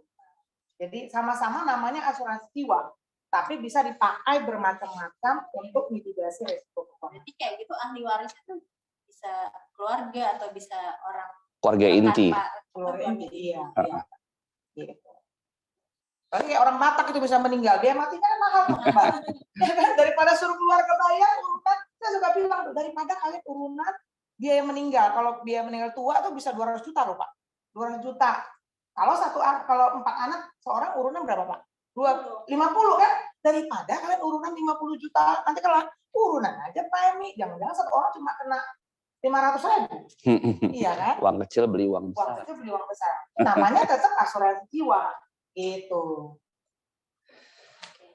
Balik lagi tujuan. Ya tujuan. Nah itu didapat dari diskusi dengan life planner.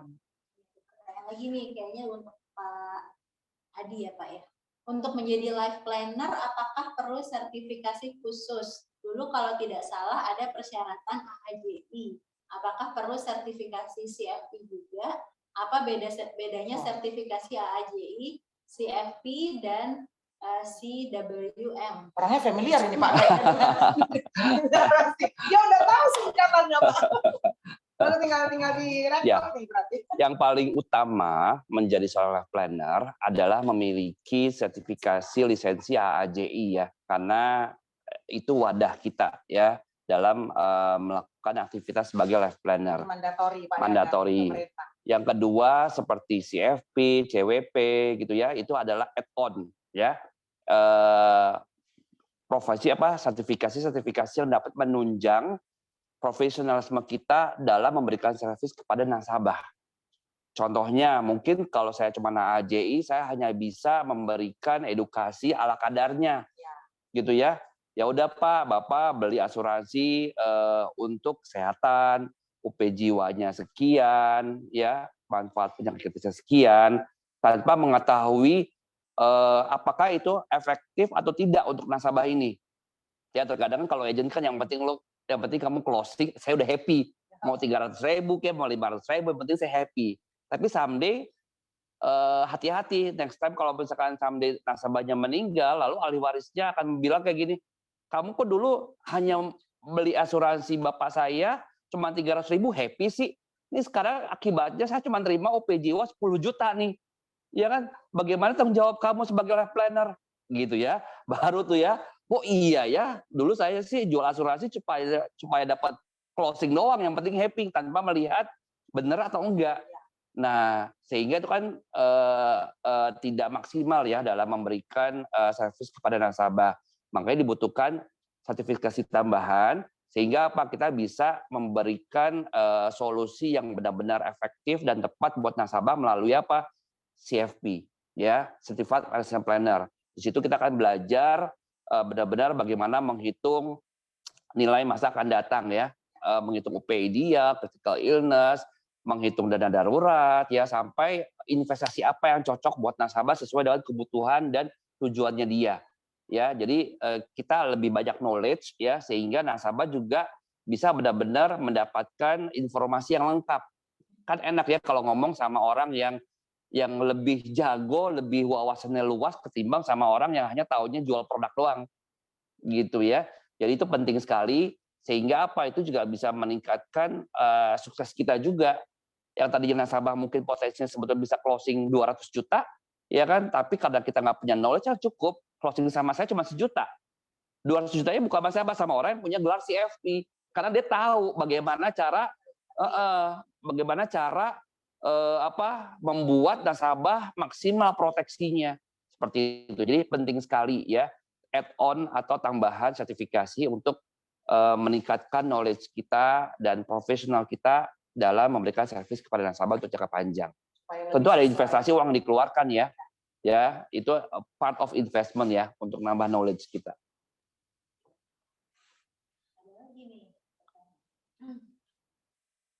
Ini kayaknya lebih ke Bu Yunis ya. Apakah santunan asuransi bisa dihibahkan misalnya kepada yayasan ataukah hanya boleh didapatkan oleh keluarga itu?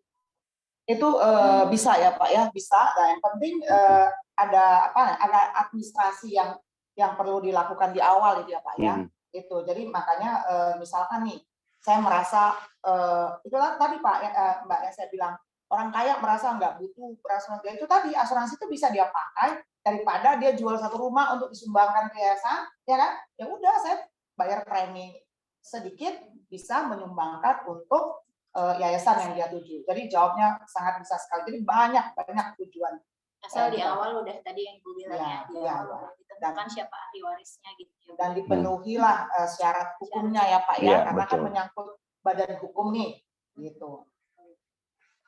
Dan enaknya asuransi itu nggak bisa dipertentangkan loh. Misalkan kita punya orang tua yang sama nih, terus Pak Adi dapat nih 1 miliar, saya nggak bisa protes, nggak bisa, ini harus nggak bisa. Kalau rumah kan kita masih bisa protes Pak ya, gontok-gontokan ya. Ya, sesuai hukum adat, hukum negara ya, gitu ya. Asuransi sudah diplot. Iya. Itu nggak ada yang bisa memperebutkan itu. Tidak tunduk pada hukum waris. Betul, bahasa kerennya benar. Saya tadi lagi mikir apa ya, itu tidak tunduk pada hukum waris dia. Jadi begitu dibilang dapat 2M ya udah. Nah itu juga bisa dipakai juga. Makanya saya bilang kalau ada orang tua ya Pak ya, orang tua kan pasti ketika tua kan pasti ada 1-2 anak yang mungkin mengurus ini orang tua lebih baik ya kan. Nah orang tua pengen memberikan anak ini reward lebih lah. Nah cara yang paling gampang dengan asuransi jiwa gitu. Nggak bisa ditambahkan 1 rumah kepada anak itu. Kalau orang tuanya saudara yang setuju lain sih bisa-bisa saja kan, yang lain dapat 1 rumah, dia 2 rumah ya. Kalau yang lain nggak protes sih nggak apa-apa Pak ya.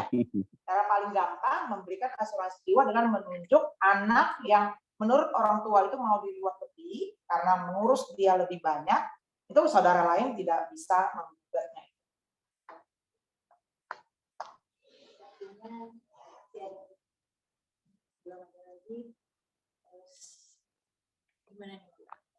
masih ada tadi itu ya Bu ya, tadi yang kalau yang ada yang berminat tadi yang ke JKT Ya, JKT Metro 0. JKT Star 007 dan follow juga IG kita di JKT Star 007 untuk mendapatkan info seputar asuransi atau juga bagaimana untuk menjadi life planner seperti yang ditambahkan Pak Adi tadi.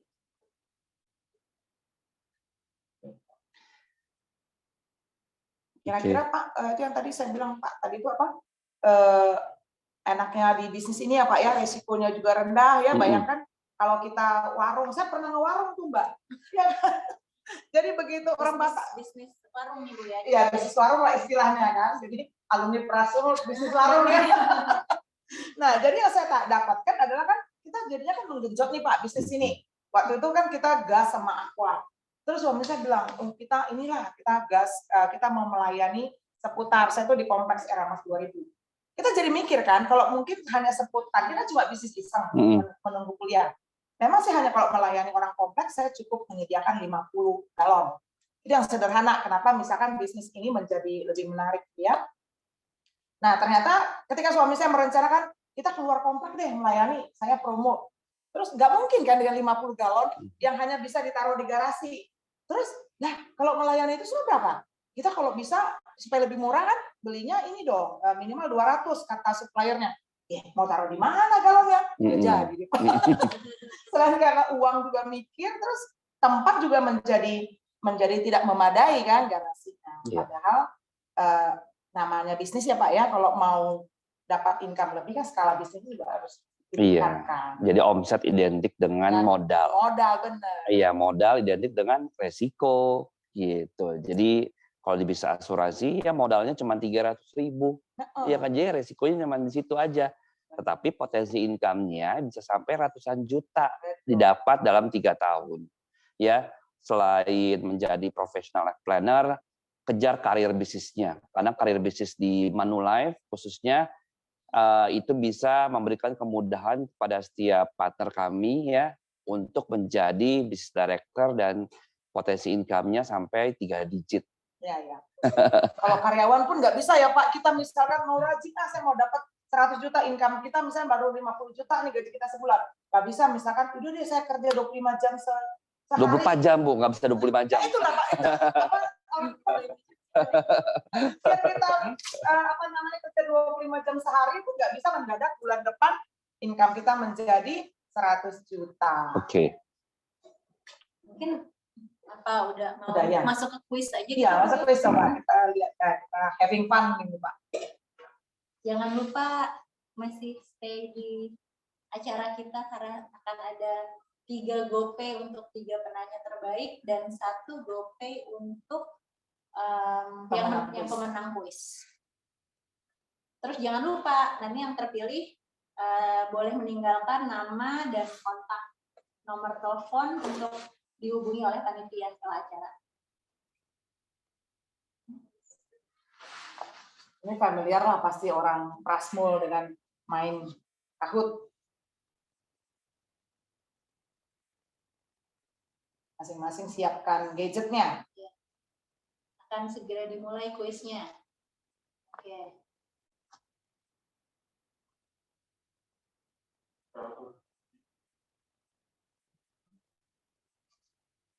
Nah, masuk ke itu tuh Mbak, www.kahoot.it.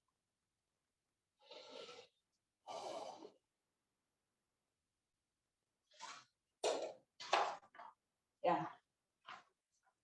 Ya. Oke. Langsung masuk join ke www.kahoot.it. Lalu dengan ulangin lagi ya dengan www.kahoot.it.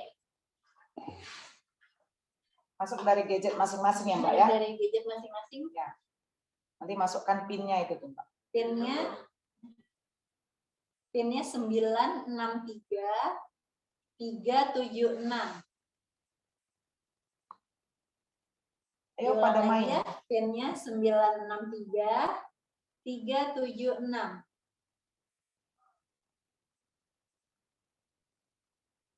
Oh, masuk NN.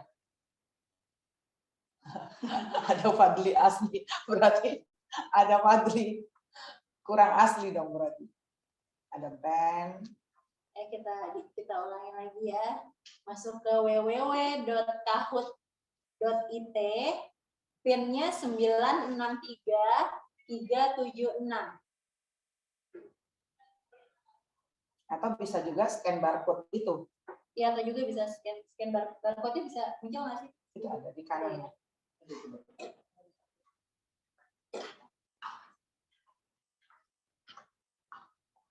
Terus lucu nih pesertanya ada human. AS. NN. Mana ini? Baru 5 orang nih. Satu menit lagi ya, Bu. Di www.kahoot.it, game PIN-nya 963376. Atau bisa langsung ke barcode-nya itu. Gampang kok ini kuisnya. Kuisnya tinggal pilih-pilih aja ya, Bu ya. Ya, Cuma ada 2 pilihan ya, Bu ya. macam-macam. Ada yang 4 pilihan. Nanti lihat pertanyaan di layar, jawabnya di gadget masing-masing. Jangan lupa nanti dapat GoPay ya, Bu. Ya, Buat satu pemenang terbaik. GoFood hari Sabtu. Benar-benar.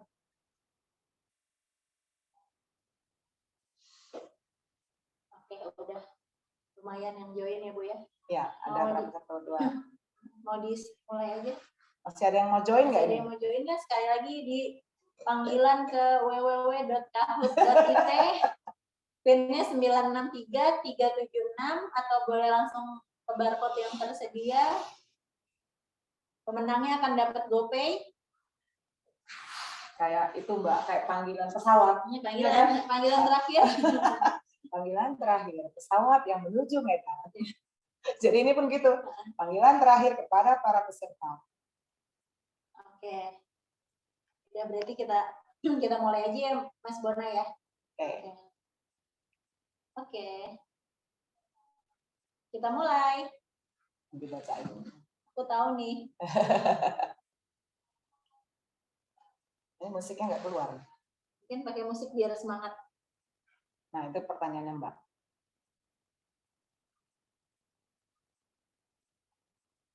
Ya, silakan milih salah satu. Nggak ada 5 yang menjawab. Yang benar. Ini musiknya dikeluarin kali. Ada musik. Nah, itu.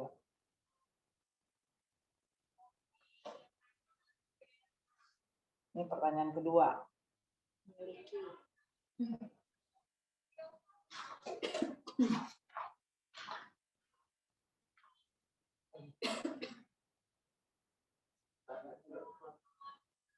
Asuransi unit link. Yang megang skor sekarang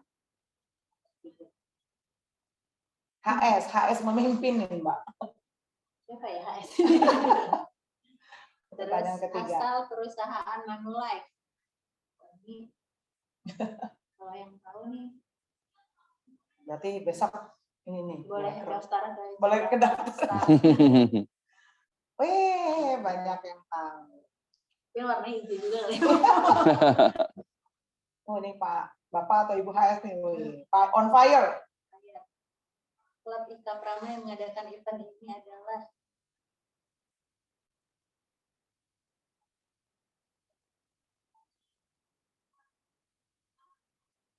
Ini cepat-cepatan nih. ya, banyak juga yang benar. Ya, ada 4. Wih, masih HS nih yang memimpin. Has a streak with 4 correct. Wih. Tahun ini Prasetya Mulia berulang tahun keberapa? Ini orang Prasmul harus tahu nih. Betul. Hari Sabtu kita mau homecoming kan? Yeay. 40 tahun.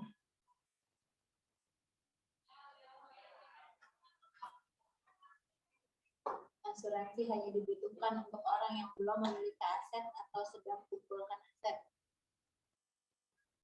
Ini tadi ada nih kita bahas.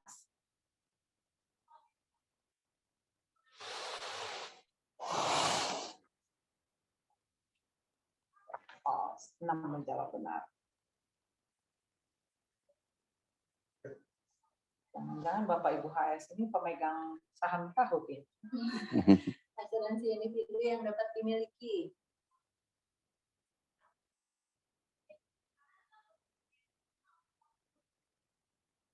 Hijau selalu benar ya. Ya. Kode.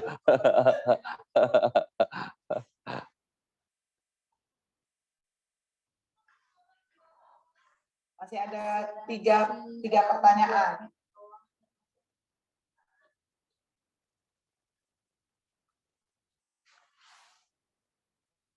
Kalau yang dari awal udah masuk pasti tahu yang Tahu ya, benar. Cuman mengejar. Iya, ya. NN juga on fire. Masih ada 2 pertanyaan lagi. Nih orang alumni harus tahu nih. Ika Prama Iya, benar. terakhir. AS sudah di urutan ketiga sekarang. Human sekarang. Ya, pertanyaan terakhir, acara homecoming. Barusan tadi dibilang Betul, berarti dibilang sama Bu Yeti. tanpa sengaja. Benar ya berarti ya. Oke. Oke, Pemenangnya pemenangnya adalah B. dari Wah. urutan ketiga. Tiga. Urutan kedua human, urutan Wah. pertama adalah Siapa? Yeay. Wow. Unpredictable ya tadi NN di bawah. Silakan untuk Bapak atau Ibu NN meninggalkan nama dan nomor telepon di kolom chat Ibu ya. Ya, atau menghubungin hostnya ya, siapa tahu singkat namanya aja NN. Betul. Oke. Lalu Oke. apa? Mungkin bisa dipilih itu Bu untuk Nah, tiga tiga pertanyaan pertanyaan terbaik. terbaik Ya. ya. Gimana host udah dipilih? Gimana Mas Bonang, Mbak Ria? Pemain belakang layar. Jadi buat teman-teman, selain kami yang ada di sini dan Bapak Ibu, ada beberapa pemain belakang layar yang membantu kita di acara kita ini. Oke.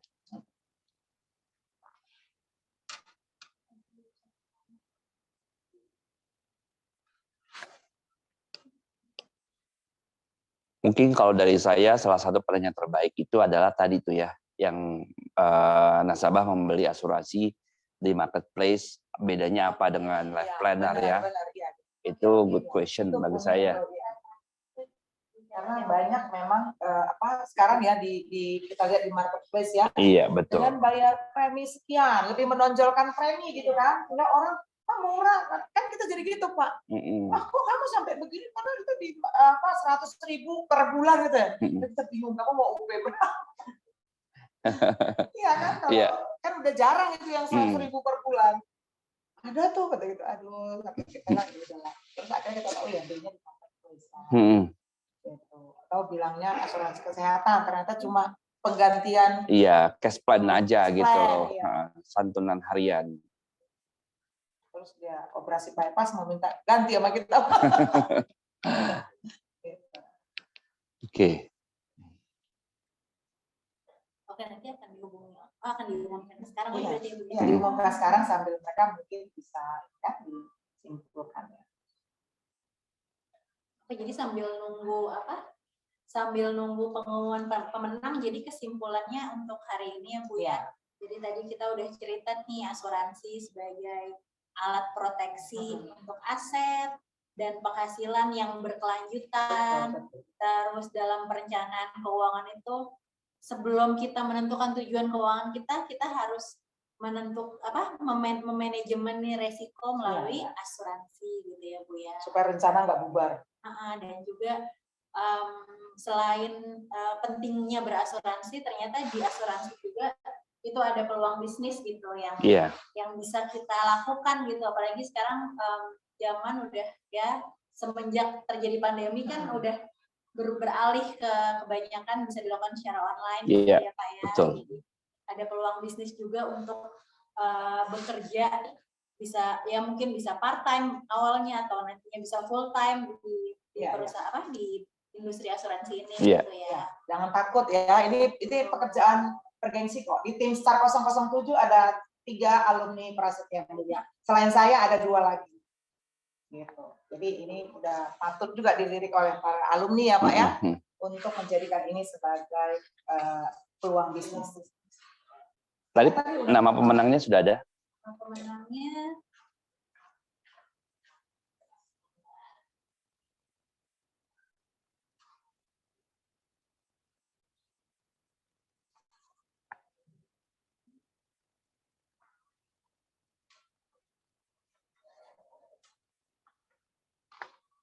Oke, itu dia pemenang. berarti 3 pemenang saldo GoPay. Yang pertama adalah yang penjualan melalui marketplace, yaitu Bapak Fadli Cahyono. Ini yang asli atau enggak? Nah, banyak soalnya. Ada Fadli Cahyono, tapi pokoknya perempuan juga ada jadi. Iya. Terus ada juga dengan Mbak atau Ibu Tari, pertanyaannya persyaratan menjadi life planner. Dan yang satu lagi Ke bawah. Scroll ke bawah.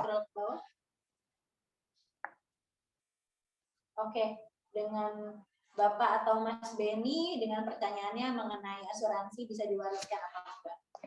Oke, untuk pemenang mungkin bisa meninggalkan nomor handphone yang bisa dihubungi oleh panitia setelah selesai acara.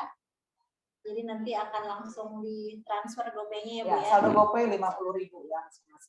Sama juga tadi yang pemenang Kahoot dengan NN juga meninggalkan nomor telepon, tolong di-chat. Gitu. Oke, berarti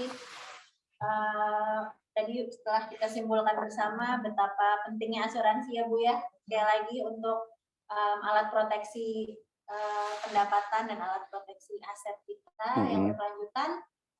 Maka kita akhiri rangkaian acara hari ini. Terima kasih atas kehadiran dari Pak Adi. Terima kasih juga. Yunis, kehadiran dari Mas Fadli. Mudah-mudahan acara hari ini bermanfaat untuk kita semua dan menambah kesadaran kita untuk meminimalisir resiko yang bisa terjadi dalam kehidupan kita dalam mencapai tujuan keuangan kita. Oke, selamat siang. Penyerahan kenang-kenangan dari Mas Fadli. Ya. Terima kasih Pak. Terima kasih Adi, Mas Fadli ya. Atas acaranya hari ini. Jadi dari Kaprama kami ada sedikit token of appreciation yang akan serahkan hari ini untuk Bu Yunis. Silakan. Terima kasih ya Pak. Terima kasih Bu. Dan untuk Pak Adi. Terima kasih Pak. Iya. Oke.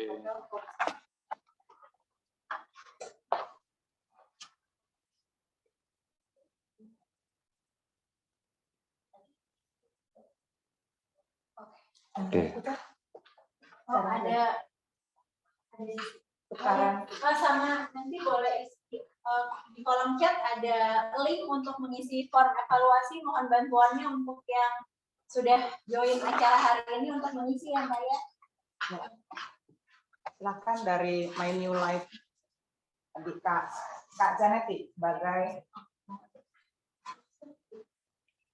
karena ini kan kerjasama dari My New Life ID. Mbak Janeti.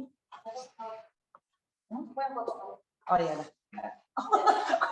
Ini saya silakan. Jadi saya oke ya. Iya. Terima kasih ya Pak. Terima kasih banyak. Waktu dan kesempatannya. Ya, sama-sama. Foto dulu Pak. Oh iya. Ayo bareng-bareng Bu. Ini berarti saya kasih dulu dong ini. Ini buat Mbak Mia yang sudah membantu sebagai host. Terima kasih. Yang belakang layar. 1, 2, 3. Oke. Oke. Di close. Oke teman-teman Ika Prama dan peserta webinar pagi ini, dan acara pagi ini, sekali lagi kami dari Ika Prama mengucapkan terima kasih kepada pihak Mindful Life Team yang sudah bersama-sama bekerja untuk menyelenggarakan webinar pagi ini. Mudah-mudahan ada event-event kita berikutnya. Ya. Baik. Terima kasih sekali lagi. Terima kasih. Selamat pagi, salam sehat, sampai jumpa. Selamat pagi. Dah. Terima kasih ya Mas. Terima kasih ya. Terima kasih loh.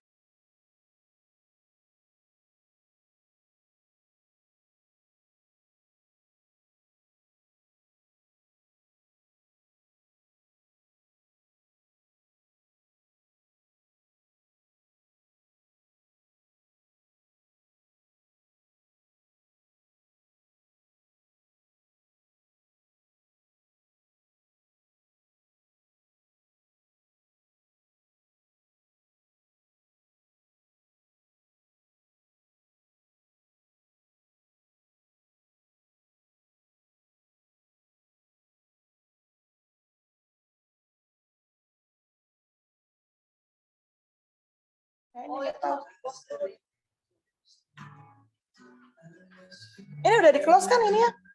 Zoom-nya? Iya. Ini gimana ya? Kameranya nggak tahu. Dia nggak tahu ada di. Sorry.